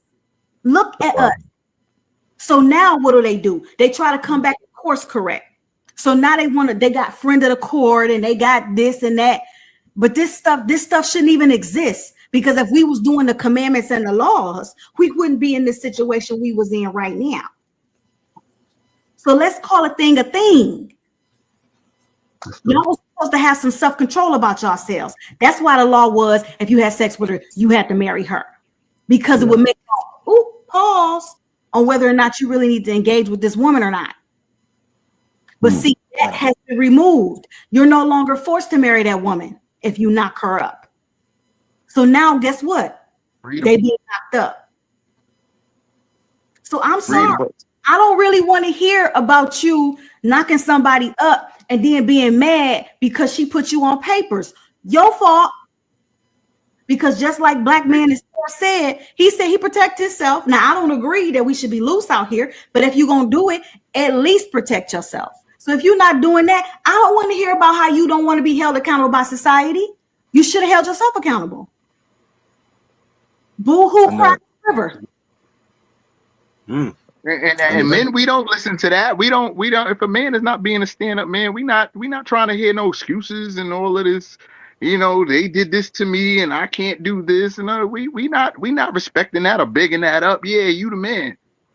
Like, so we speak with our feet more than anything. We not around the bull crap, you know. And whoever's presenting it, you know, can go. That's facts. That's facts. That's facts. Who's that saying? So was that JR trying to say something? Take us to the next one after this. Go ahead, JR. Yeah, and I was gonna say, I sat down and listened to both Miss Coco and Beatboxer, right? And if I'm going off what Beatboxer is saying, he's more speaking on what is today, and Miss Coco is going on what should be from both set of parties. And that's why I keep speaking on.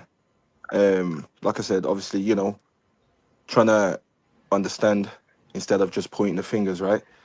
I totally understand Beatboxer's point, hence why I keep making the point that Miss Coco's making, where I keep saying that both parties are literally out here playing each other, and that's the main issue.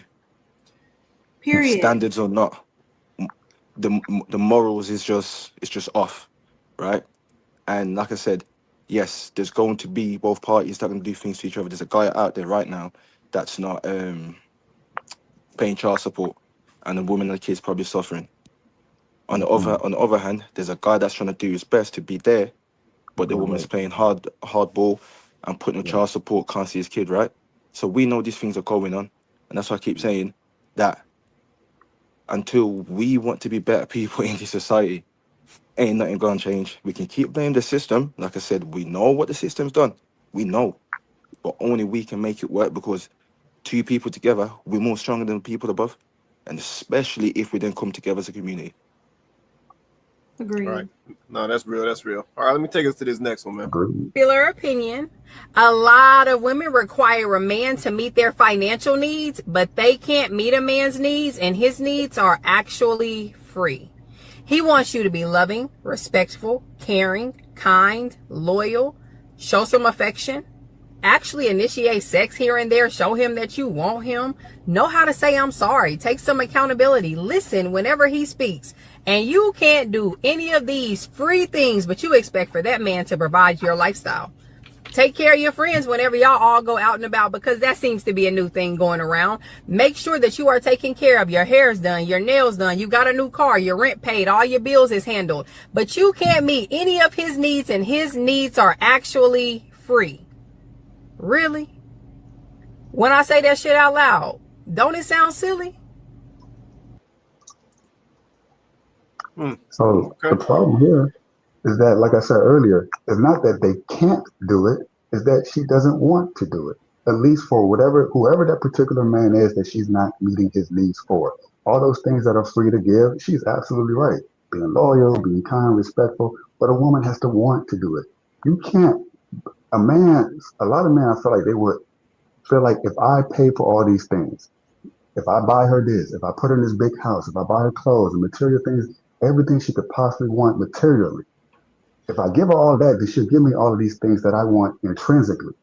The loyalty, the respect, the kind, initiating sex, saying sorry, being apologetic when you're wrong, listening when he talks. You can't buy that from a woman, but a lot of men have been conditioned to think that if they have the money, that they can buy that.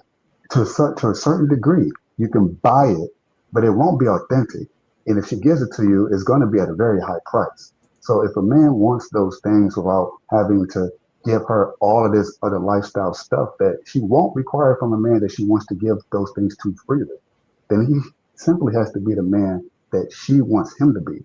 So she's with a man that she doesn't even want to be with in the first place. But he wants to be with a woman that he has his eyes set on. He's insistent that she's the one. She's, oh well, listen, I need a house to live in. I need food to eat. I need shoes on my feet. Okay, fine. I'll give you crumbs. I'll give you a little bit of the things I would give a man freely, who I genuinely love, who I genuinely respect. So it's not that a woman can't do these things. She's talking about women who are in relationships with men that these women don't want to be in a relationship with those men to begin with. Because a woman would do these things up front. It's not even something I have to think about. She's just doing them. Oh, she's being kind. She's being respectful. I don't have to pay her off to do certain things. I don't have to buy her a Gucci bag or shoes or whatever. You get me this quid pro quo. There's none of that if it's a man that the woman wants to begin with. So the man has to see the truth and say, you know what? You don't even love me. You don't want me. Because if I have to do all this just to get you to do these little things, then he should go someplace else and have a little more self-respect for himself and be with a woman who wants to be with him, who are willing to give him those qualities that he's looking for, that every man desires. That's it. Cheat code. That's the cheat code right there. Men are supposed to deal with women that want them. That want him and wants to listen to him and wants to give him all those free things for free because she likes him. You know what I'm saying? It's part of the thing that you do when you show that you like somebody. You show that. You know what I mean? If you don't respect and want somebody, it's like you got nothing to go off of. So, you know, what are we even talking about? So wait. Hold on. See, okay, y'all done got me triggered. Now I just heard something. All right, Black Man is fair. So we're gonna have to go ahead this back and forth. So you just said something. And I got the reference back to what happened. So you said that's the cheat code. So the man should basically only, mess with the female. And you correct me if I get it wrong as I'm replaying what you just said. But you're saying that's the cheat code. The man needs to essentially mess with the woman who actually wants him, want to be with him, want to pour into him. Am I accurate so far? I just want to make sure I got this right. That's it. Yes, sir. Yes, sir. Okay. All right, cool. So I thought I heard that right. So this is my question then. So why doesn't that logic apply when we busting them down? Wait, hold on. Wait. What do you mean? I don't get it. So let me run it back. Because like I said, I just caught there when you said it. So you make a valid point. So that is the cheat code, right? So this man should put this effort, or he should look for the woman who essentially is putting effort into him, that actually likes him, want to be with him, want to spend time with him, and so forth, right? So I agree with you on that. Yeah, I think that is key. I think that a man should only entertain that type of woman, right? In any facet. So my question would be, if that is the cheat code, and that is the thing that the men need to be focusing on when they interact with women, then why will we bust down a woman who does not show that quality? We talked about that earlier. We still want the sexual experience. We should protect ourselves. We talked about that as well, and not give the heart, not go into all these other areas, and just enjoy the sex and do it responsibly. But the answer to that is for the sexual experience. Like, we don't have to be in a relationship or get all of the goods from a woman to want to have sex with her and want to experience her body.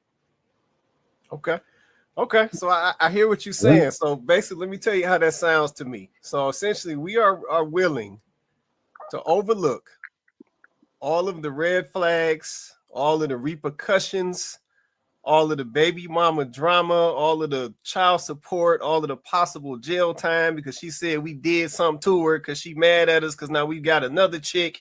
We willing to overlook all of that just for the sexual experience. A lot of men, yes. Diabolical. That's fucked up, right? It is. That's what it is. That's diabolical. I don't know too many men going into, I still want to have sex with her, knowing this woman gonna ruin my life. She ain't gonna listen to me. You know what I'm saying? But Wait, hold on, Black You know what I'm saying? Manager. We Hold don't. on, man. We actually think if she has sex with her and she likes it, we're gonna get a new woman. Yeah. Yeah. Oh, wait. So we thinking after we bust her down, she gonna change? Is that what we saying? Absolutely. If she likes it, we about to get a whole new woman. At least that's what we're thinking. I'm out at this point. I don't believe that at all. I don't believe that at all. Y'all got it like that? Y'all be putting it down like that? I've never had act right with a woman. Yeah, act right with a woman comes with good sexual pleasures and her wanting that and fiending for it and wanting to experience it more with you. Y'all putting it down like that? It's no better act right with a woman than that. Like that's why we rush to get to the sex to see what we are chemistry wise, sexually wise. That's a major part of the relationship. Wow. Okay. Beatboxer, what's your response to that, Beatboxer? Come on, mute. So there's a couple of issues. Interesting. Oh God, where do I start? On one end, I understand what by Manfred's Fear is saying, where if you put it down, it can change. It can, but it's bad. I've had bad experiences where that you do put it down and the woman will not leave you alone. And you're like, hey, I'm just trying to have sex with you. I'm not trying to be your girlfriend. Like, you need to get away from me. Like, and you tell her multiple times. So that could backfire quickly.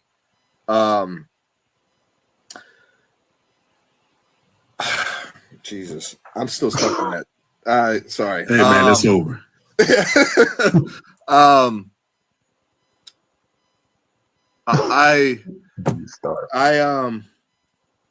I'll say this. I'll just go back to kind of what Joe said because I agree with this. You can't pay for desire. You just can't. A woman who really likes you is going to do what it takes. So that's what matters. But what you said, Mr. Price, again, I go back to this. This is not reality. Men are going, like Black Mansfield said, we're going to knock down some women. And we had this argument, I think, a couple of weeks ago about dick discipline. I view dick discipline as not having children, right? And not getting diseases. That's just what I feel. And that's where I think a lot of men are at.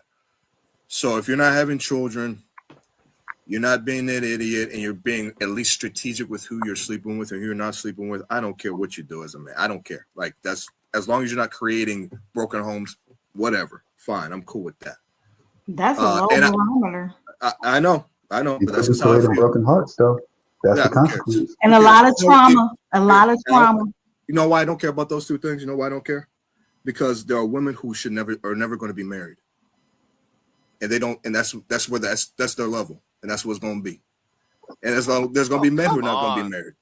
But do you think that those women, do you think that some of those women that are going to end up never being married could have been women that would have found a mate, but now basically based off these particular circumstances, their chances are now hurt to find a mate? Like, what I'm saying is every woman starts out with a clean slate. Like, we all start out with a clean slate, right? That doesn't mean we're perfect. That's not where I'm going with it.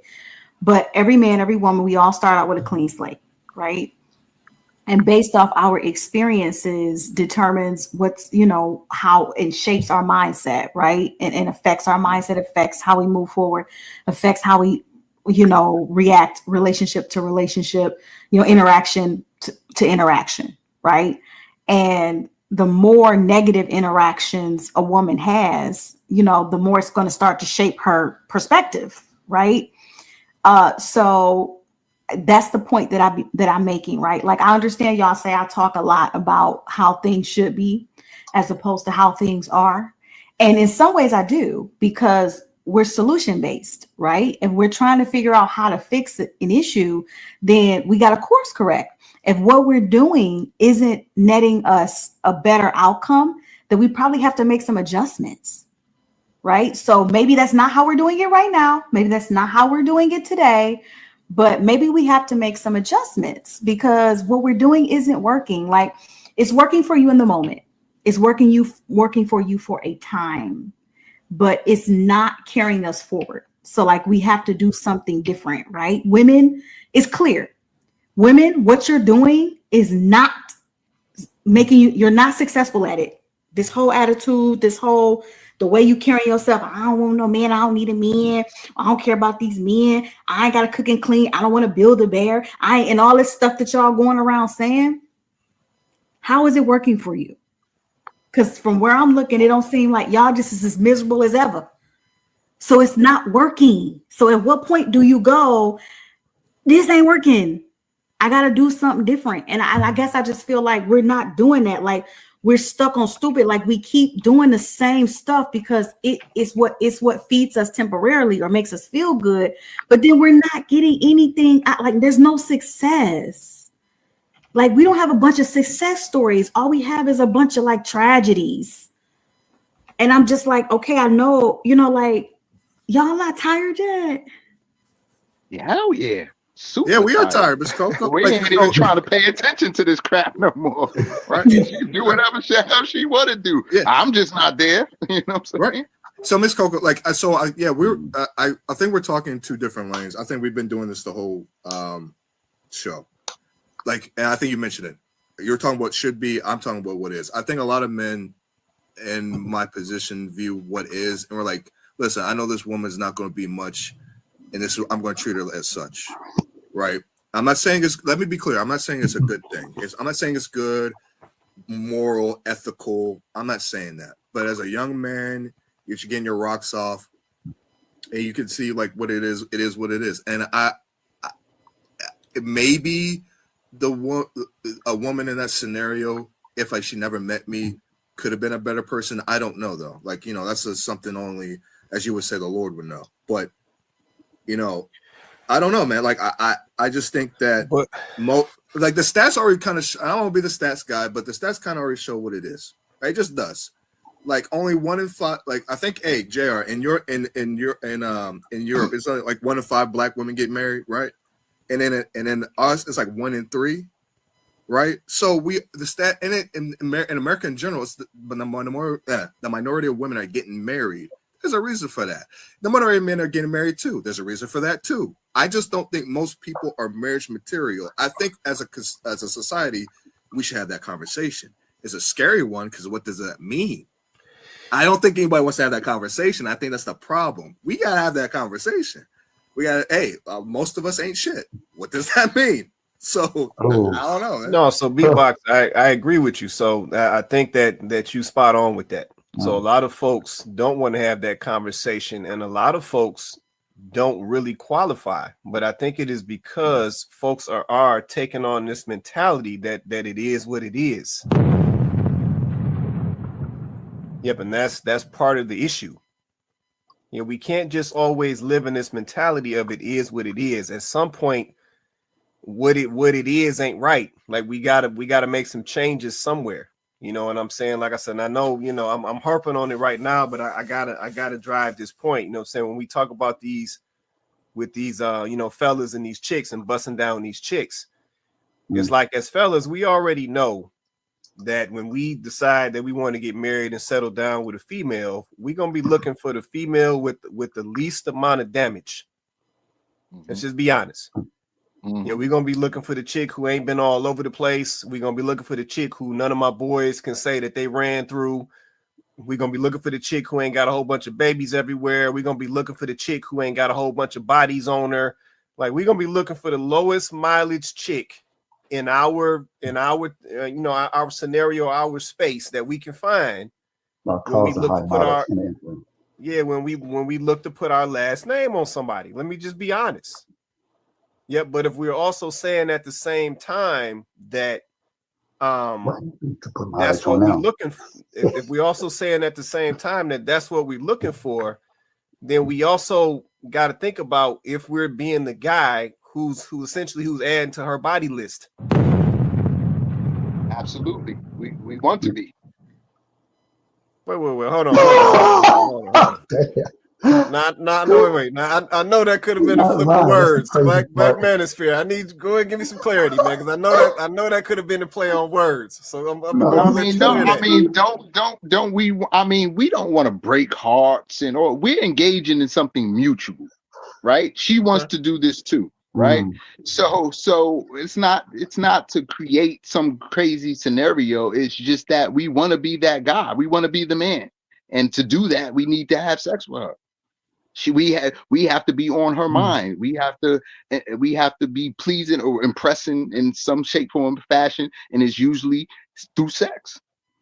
That's how we get So our we want to be validation. that guy. We get our validation from women sexually desiring us. Don't no man want to be that guy who's get passed away for my friend, but not you. Oh, you're just a friend. Even though you don't want to be the guy also who put on their body count, so to speak, you also don't want to be the guy who doesn't give her a body. It's like it's weird. It's like, no, I like you, but I don't Oh want to man, be that come guy. on, But man. Hold but I do want to be that guy. on. So listen, either you gonna Y'all be are pissing Dr. Mr. Jekyll or Price Mr. off, Hyde. bro. Which Y'all one you killing gonna Mr. be? Price. No, because y'all do it, no, because There's a y'all over here balance. doing it's some capping There's a going on. Because at the end there's of a the so, balance. okay. So hold on. Let me There's ask Joe this. Let me ask Joe a question. I think Joe playing me right now. So Joe, let me ask you a question. Let me ask you a question. Just keep it real with me. Yeah, just minus this scenario. So when you go to the shoe store, keep it real. When you go to the shoe store and you try on a pair of shoes in the shoe store, do you buy that pair, or do you ask them to see if they got the same size in a brand new, in a brand new box in the back? Keep it real. That a trick question. You No, know it's what the real. answer is going to be. What is it? Nobody want new shoes. You So know what what? it is. So, I say what it is. You want the new shoes in the brand new box. Of course you do. okay. With the tag still on it. So what's the difference with the women? What's the difference? Well, I think we want everything that's available to us. Everything that everything that we want to use or that we like and that's available, we want that. I don't think any if every woman that's entering a man's life is going to be good to him and treat him well, he's going to collect women and she can fall off if she want. You know what I mean? Her body count is on her. That's got to deal with her mind, her spirit, and how she But got to you worry about added that. to it. Y'all heard of King David? But am I also her end all be all? You could be. No, right. That's what I'm saying. Like you That's the could problem. be. You How? could How? be. If her standard is marriage, family, and all of that, and I'm not giving it to her, what is she doing another day with me? Enjoying Okay. the sex, Okay. enjoying the sex. And you got me there, but I could say the same from your perspective as well.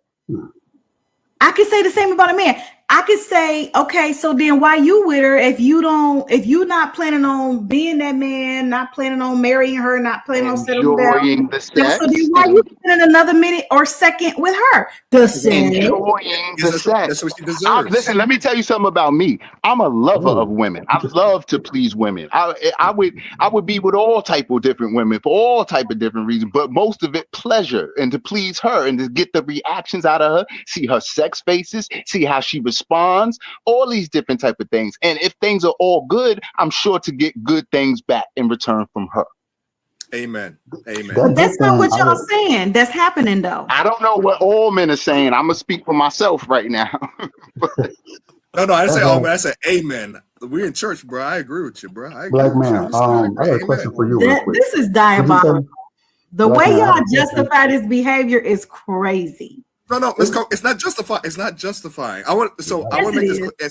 I'm not. No, it's not justifying, man. Yeah, it's not justifying. Thank you, Jack. Yes, it is. You're justifying. It's not justifying, Miss Coco. Yeah, If you're freeing it up, ain't no crime. Effect exchange ain't no robbery. This is hard. You're justifying it by saying, oh, well, but she wanted it and she's getting something out of it too. And listen, I'm not saying two things can be true. Two things can be true. Yes, she is getting something out of it. I'm not saying she's not enjoying it. I hope that at least she's enjoying it. Okay. But the point that I'm making is even though you're both enjoying it for that particular time period, whatever, however long y'all messing with each other, there's still repercussions to that. Like that's still there. So those two things are true.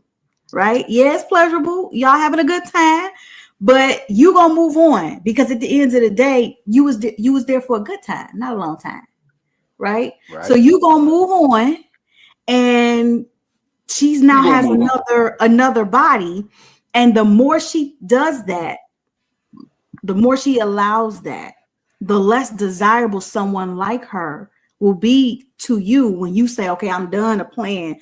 Now I want to get serious with somebody and I want to settle down. She's not even going to be in the atmosphere of somebody that you're even going to consider.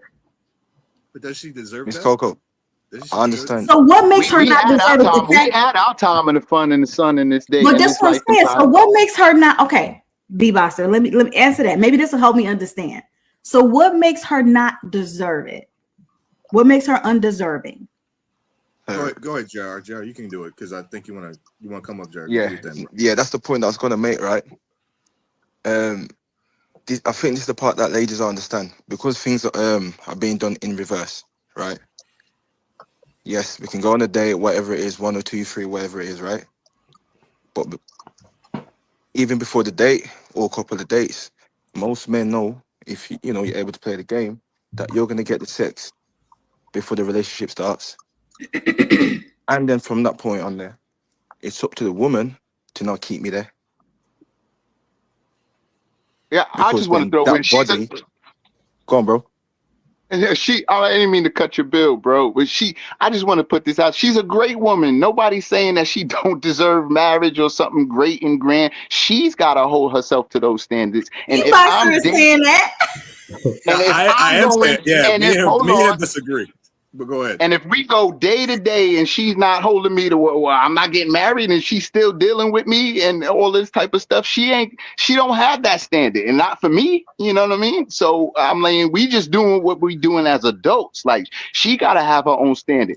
She's a great woman. That's why I'm with her. Or that's why I'm you know what I'm saying? We doing something Yeah. great together and I'm enjoying that. But Come she's got on to now. hold her own standards. She got to hold her own standard and go about her business. So y'all, you see it, Wait. ladies? You see No. it? Whoa. So I disagree with that. So let me tell you what I disagree. Like, so I understand what he's saying, but Whoa. most men, I think Mr. Price, you would even agree with me. You know what a woman's like 5 minutes into talking to her. You know off rip what it is, All right? right.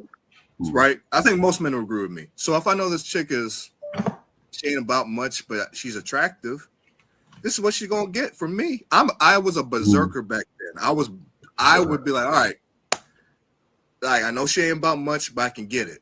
What do I need to do to get this? That's how I rolled. I'm not saying it's a good thing, but that's what it was.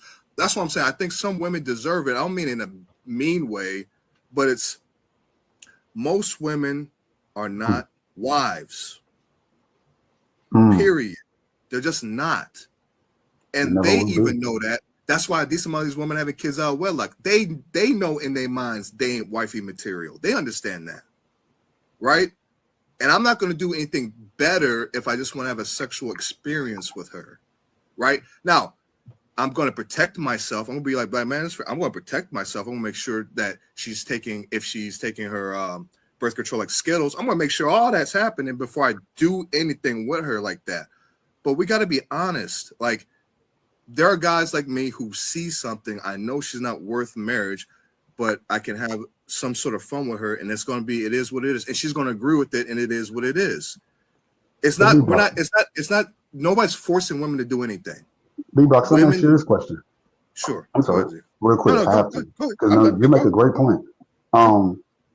To Quay's point earlier, and I'm going to circle back real quick. The question is, if, and we grew up in these neighborhoods, I know myself personally have, if you saw kids or let's say teenagers, you're 13 years old, you want to make money, you saw teenagers making money selling crack on the streets. Sure. Would you say, well, they're already going to buy the crack anyways? Why not just give them what they want and get riches, get wealth from it? Because it ain't got nothing to do with me. I'm only selling to the people who are already going to be addicted or who already are addicted. Why not just accommodate those people and give them and feed into their vice? Make it essentially worse for them. But hey, it's not my problem because they already made it bad for themselves before I ever met them. That's kind of like in a way what I you're saying, is it no, not? I don't. So these You're women talking are about. already damaged. So let me just go ahead and just get what I want and I think we're talking. consider that. I get the logic of where you're going. Like, I'm not even going to just like. I understand the logic, but I think you're talking about something like an addictive drug versus like a mutual beneficial. Like, I don't necessarily think it's mutual beneficial for somebody to be a crack addict. Like, I don't know like where that's mutually like death, eventual death, and money. But I get the logic. I understand I understand. But But beatboxing, he's spot on though. See, this is what I'm Yeah. saying. So the way Yeah. that we talk about busting down chicks, it sounds like an addictive drug. Like, this is what I'm saying. We willing to throw No. everything out the window to get this sexual experience. That sounds like a crackhead. They willing to throw everything out the window to get this high. So it's literally the same thing. So that's what I'm saying. We gotta consider that. I said, because it's how we're looking I at the think I got situation. beatboxing stumped. Yeah, we're no, Not it's doing just real. That was a great That's the example, truth. Joe. But it's like that's how we're looking at the situation, like it's a drug, and we don't And know that's how to say no. Yeah, but that's the difference. I said, based on what we've been saying, like I said, if this dude was looking for a car and he went to that car lot and he saw that busted car over there, what we're saying is he still would test drive that busted car just because he want to see how it ride. But then some other dude is gonna see that busted car and he say, you know what, I'm not gonna even test drive it because I know that's not the one I'm about to buy. And see, there's a difference in mindset. So to Joe's point, beatboxer, we're literally treating it like it's an addictive drug. Like, we can't say no. Like, we just got to get that experience to say that we got it, knowing, you know what I'm saying, that we don't want to be smoking drugs all day. Like, we just got to do it. And I would argue that it's only beneficial. Hear me out. I would argue that if we're going to act like after we have the experience with her and we've used her up to the point, as a man, we've used her up to the point where that's enough. I'm done. I'm good. I'm gonna take my leave. Then I'm not saying she didn't enjoy it while it was happening. I'm not saying that. But was it really beneficial to her? Because now after you've had your experience with her going on, in a way, she just lost some value. Every time she has one of those pleasurable experiences with one of y'all, she loses a little bit of her value. So it really wasn't beneficial to her. It was fun for her, but was it beneficial? That's two different things. Okay, that's interesting. It was fun. It was fun. It was fun. And that's why Miss Was Coco. it actually beneficial for her? Her left leg. And that's why Miss Coco, right?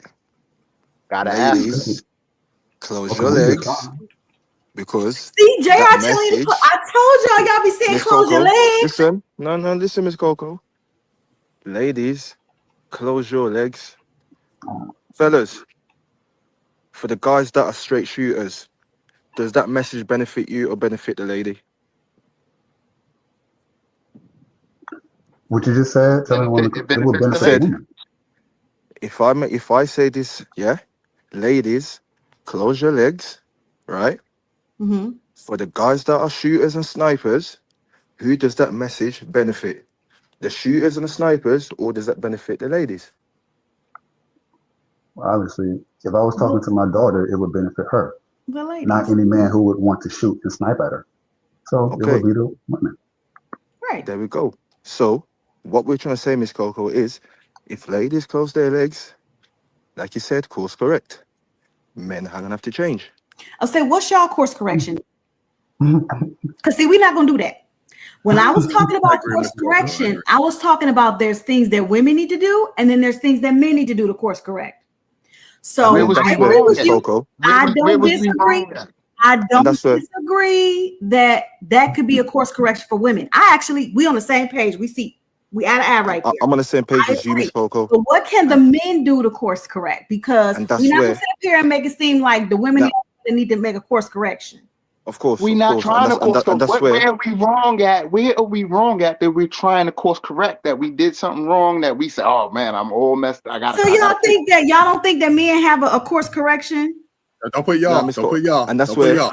and that's where Miss Coco, That's and that's where, like I Good way said, I gotta crazy. correct. yeah, I'm on the same That's page as you, Miss crazy. Coco. That Y'all out here can't say no, sliding up into anything, Not taking y'all. Not all y'all. kinds of risks. But then y'all don't think y'all need to course correct? There's no, that's and okay. and and that's where Miss I Coco, right? mean, Like, safety. We need to be safe. We need to crazy. Um, be safe in the things that we do. Safety first and always. So we Okay, need to be safe. but what about y'all messing with, I'll say it again. Y'all messing with scallywags. But that's what they Now, she a deserve. I think good Y'all that's just woman. messing She's with a good scallywags. woman. You don't know her like that. She's a good girl. She's a good girl. Y'all She's messing with, confused. I'm about to do it. Come and on. no, Miss Coco, She and that's with where, me. even Get though I made up, right. yeah, Bruh. if, yeah, Miss Coco, that, yeah, now I'm with you, right? Even though I made that point where, um, you know, it's on the ladies, and then there's gonna be a course correct, right? Somebody made a point.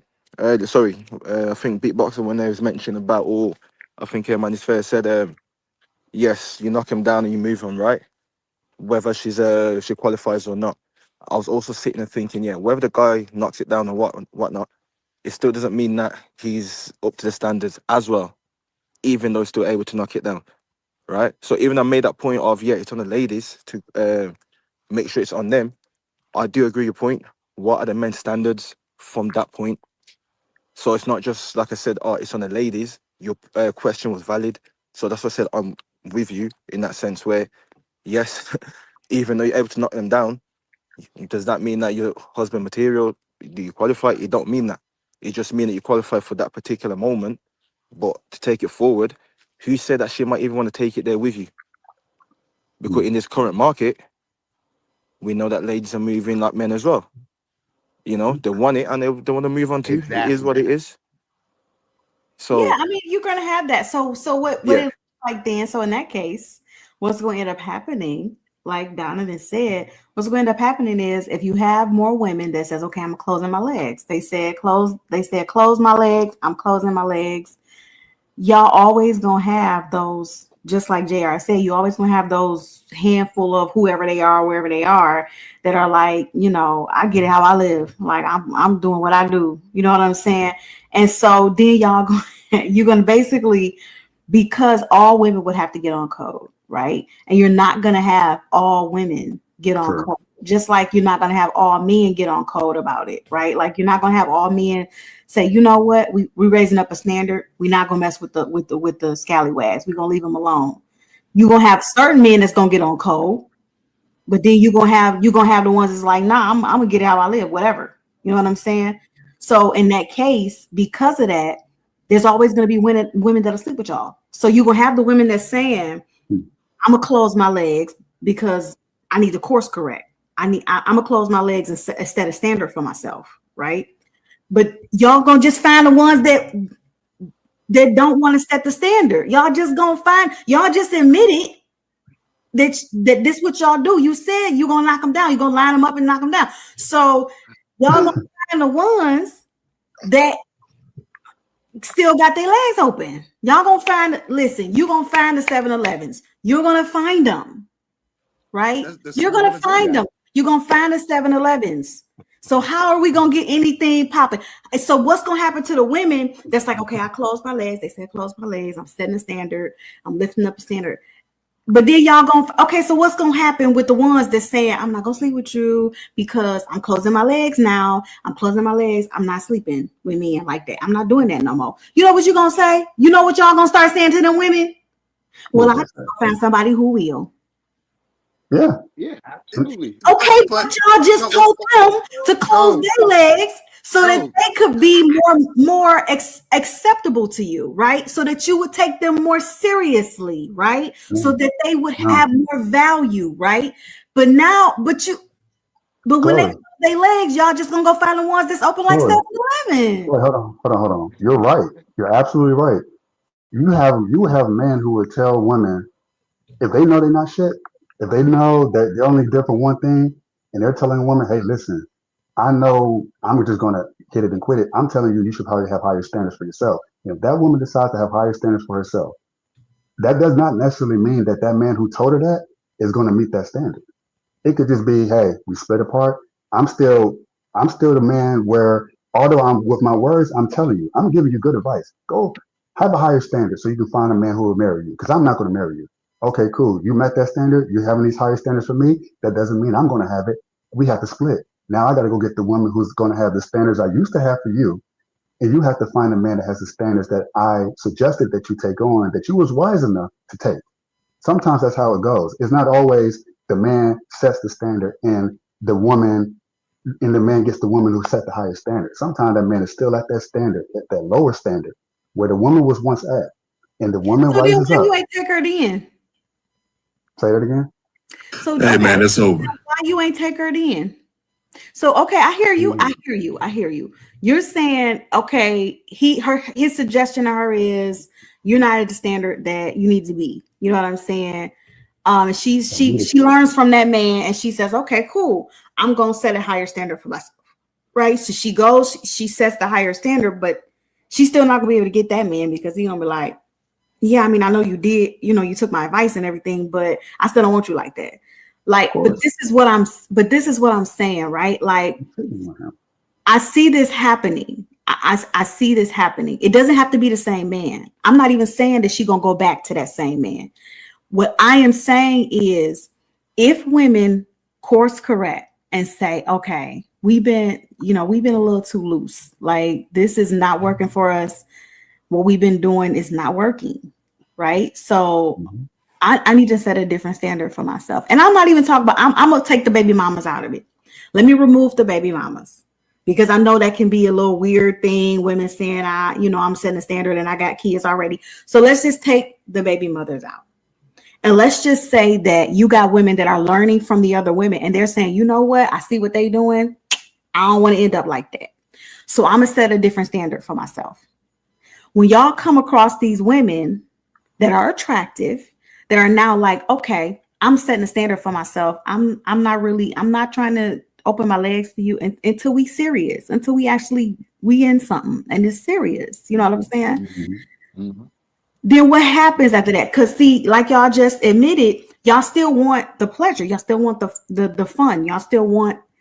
So do you just then say, okay, yeah, that's cool. I like that. I like you. Okay, you trying to be a good girl. You know what I'm saying? But then do you go after you done took her out to have ice cream and cake?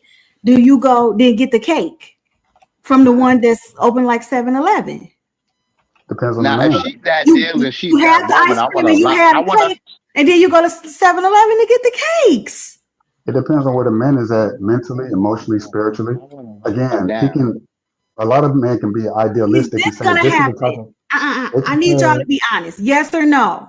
If the girlies say, okay, we closing our legs, we not fooling with y'all unless y'all actually serious about us, then we can get it popping. If y'all serious about us, we'll get it popping with y'all. Until then, we not gonna do it. So you mean to tell me you ain't gonna take her out? I'm not saying you won't fool with her. You might like her. You might be like, oh, she cool. She got a good attitude. Okay, I see she not easy. She not loose. Okay, cool. We can go get some cake and ice cream. You trying to tell me that you're not gonna go get cake and ice cream with her and then go get a 7-Eleven and have some cakes? Depends on the man. Nah, if I'm serious about her and I don't want her on the market. I don't want her with no other man. Serious to me is marriage. Like, I would be offering marriage But you gotta because I date want to know somebody what's serious to her. It's serious to her. She just need to hear that. Oh yeah, babe, we together. You know what I'm saying? No. I mean, no. I mean, serious.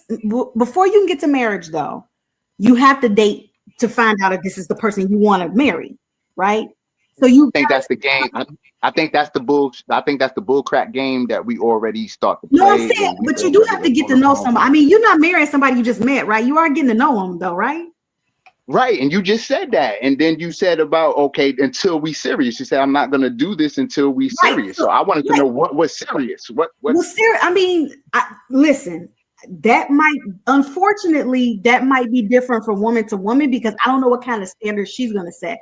But what I say when I say serious, I'm saying Meaning that What you is show me if she's a smart woman, if she's smart, she's not gonna play that 90-day game or if he just be cool with me. I'm not talking about that. I'm talking about that man has to show you something. And if you're an intentional woman, you know what you're looking for from him. You know what you're looking for from him. Because a man that's actually serious about you don't have to say he's serious about you. He gonna show you he don't play about you. That's true. It's his action. Serious to me is we moving in together. Now I think we real serious. People Now don't do we the moving moving in. together. I don't. You know that. Okay, that's your. I mean, I'm just trying to get a form of serious or what. You know, that's because I your started version. with, yeah, babe, we together. You know what I'm saying? But serious to me is we moving in or we getting married. It would take more. It would take more than a man just saying, "Yeah, I'm serious about you, girl." Like it would take more than that. You got to show me something. Just like y'all say, But a I woman. wanted to know. I wanted to know what was that thing. I wanted to get a clear. A man has to show me something. No, I'm not going to do that because I'm not. I don't give away free game. The man has to show me something. He has to show me, and I'll know. That's crazy because I tell women not to tell men what it is that she wants in a man. I'm not going to tell you exactly. That sound like more game. That sound like more game. What we doing? No, as a woman, I have to. Here's the thing. As a woman, I have to know what I'm looking for. I have to know that as a woman. That's not playing games. That's me protecting myself. Is it affection? Is it time? Is it quality time as spent? As a woman, I have to protect myself. As a woman, I have to protect myself. That's all I have as a woman. Because you're right. There are men that who are hunters and they do hunt women. So I have to protect myself as a woman. I can't tell you every single thing I'm looking for. That's crazy. I need to see if you have the things that I'm looking for. Because you know there are men out here that'll hear me say, I'm looking for this, this, and this.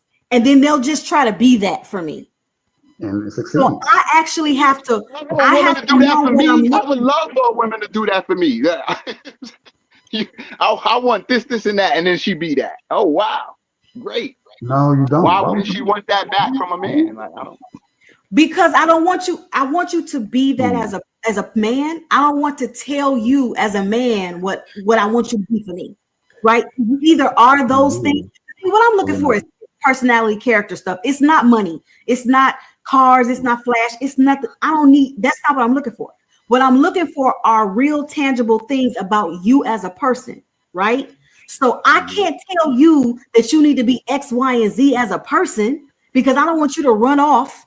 And I'm not saying you'll do that, Black Men is Fair. I'm saying I don't want you to run off and pretend to be these things that I say I want in a man just so you can get in my pants. Like, so I have to, as a woman, I have to protect myself.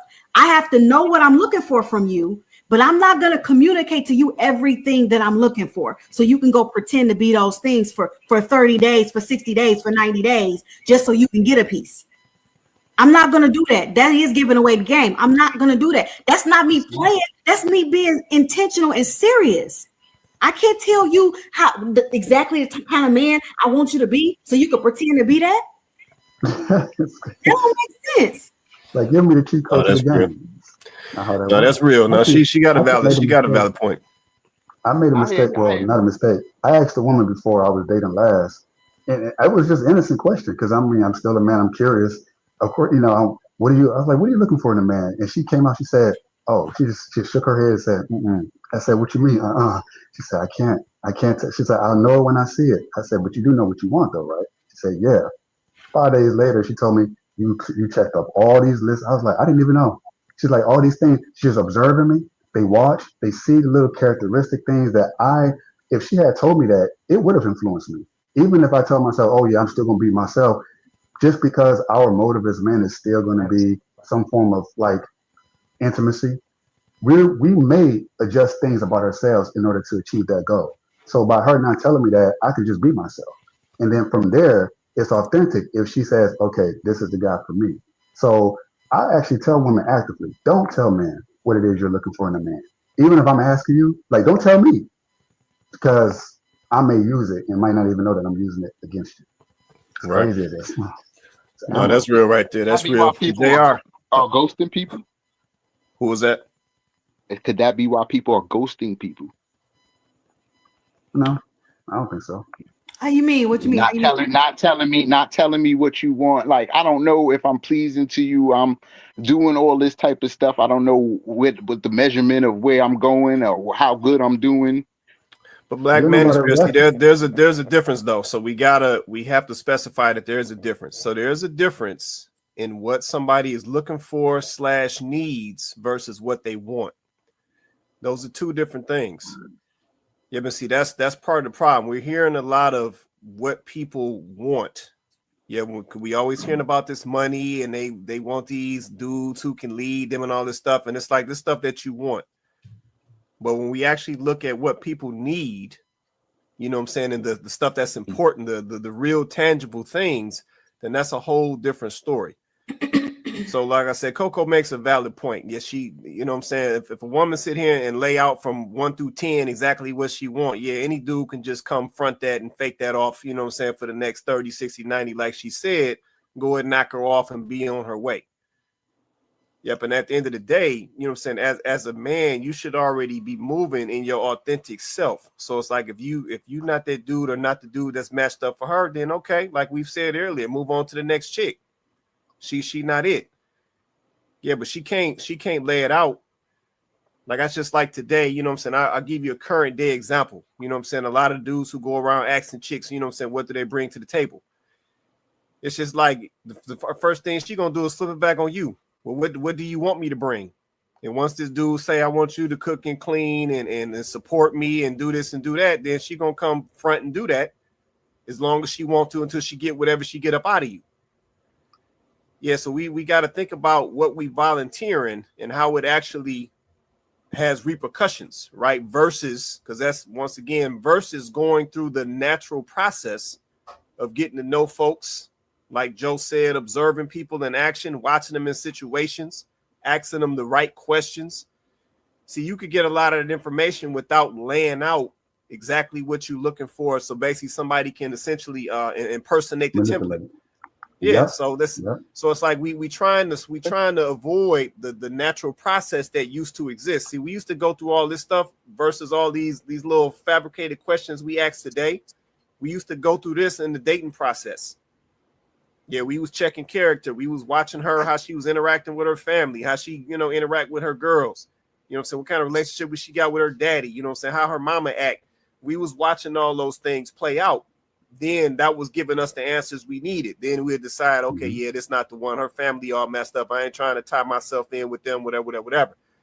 But see, now we just want to ask these general questions and think somebody gonna lay it out. And for some reason feel like we, you know, think we gonna get a better outcome because somebody lay it out. Yep, and see, laying something out ain't never yielded no better outcome. Let's just be real. It's got a lot of cats, to your point. It's gotten some people ghosted. Let's just be real. People have gotten ghosted because stuff was laid out. So to your question that you asked earlier, yeah, that definitely can happen. Yeah, so like I said, we gotta get back to the stuff that has always worked. I think that's a lot of the issue. We keep trying to veer away from the methods and the process that has typically worked and yielded the best results. We trying to get away from it for all of this, you know what I'm saying, and swap it out for all this quick turn stuff that we think gonna make the process easier, make it go faster. And it's like it really doesn't do that. It just muddy the waters. And then we end up linking up with somebody that we shouldn't have been playing around with in the first place. Yeah, and that's and then Miss Coco, you mentioned the point earlier, right? If I'm able to you know, if I articulate my point earlier, you know, English ain't my first language. But one thing I do understand, yeah, is relationships between men and women, right? And in the last, 10, 15 minutes or whatever, yeah, I was just sitting there thinking, this is sad because, like I said, we're trying to play each other, right? There's no care for one another. There's just absolutely no care. Like, just imagine two people seeing each other, right? The man takes the lead, tries to move to her, wherever it is, she's interested. You start kicking and whatnot.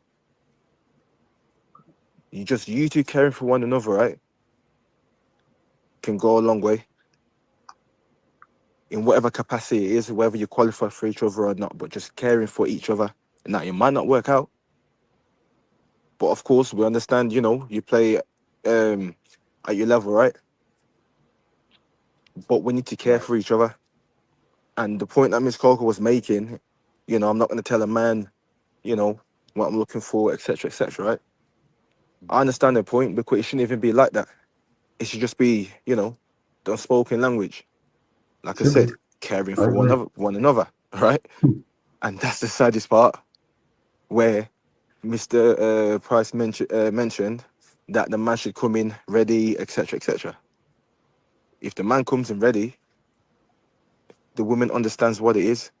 If the woman comes in ready, the man understands what it is. There's no such thing as, oh, what do you bring to the table?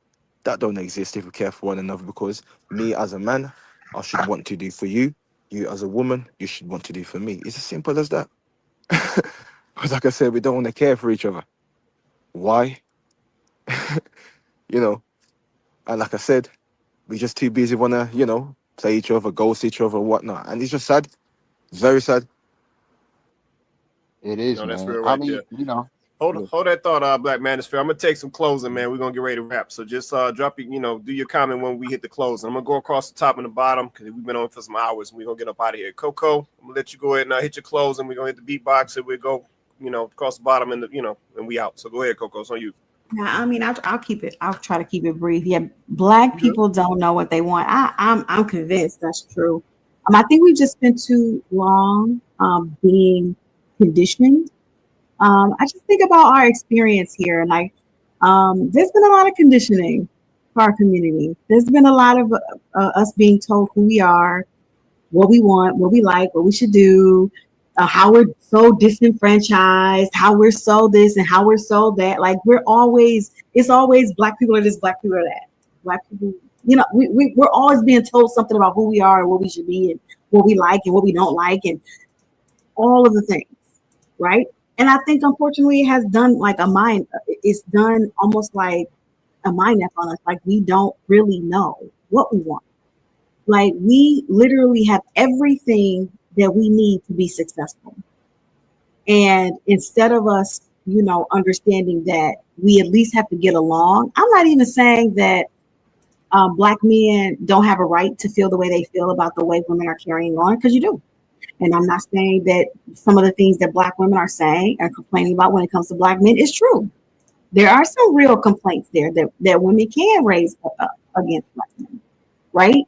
But instead of us understanding that we got to get along so that we can actually move forward, and that there's some course correction that needs to happen on both sides so that we can move forward, we're just invested. We're stuck on just fighting each other back and forth over and over again in a cycle, just more and more, just fighting to the point where, y'all, we've lost the plot. We're still at the bottom. I don't know why y'all think we're doing so much better. We're still at the bottom. The better that we're doing, that we've done, the success that we have been able to achieve, it isn't registering. You know why? Because we're not doing it together. We're not at our most powerful point because we're not together. We can't even unify just long enough to be able to progress forward. That's something different about our community as opposed to others. And I would like to see that change. Let's be able to have good faith conversations where men are able to own their stuff and women are able to own their stuff. And we're able to say, yeah, okay, so what do we do now? What's next? As opposed to just us being stuck on a point where we're just fighting a point and everybody just want to be right.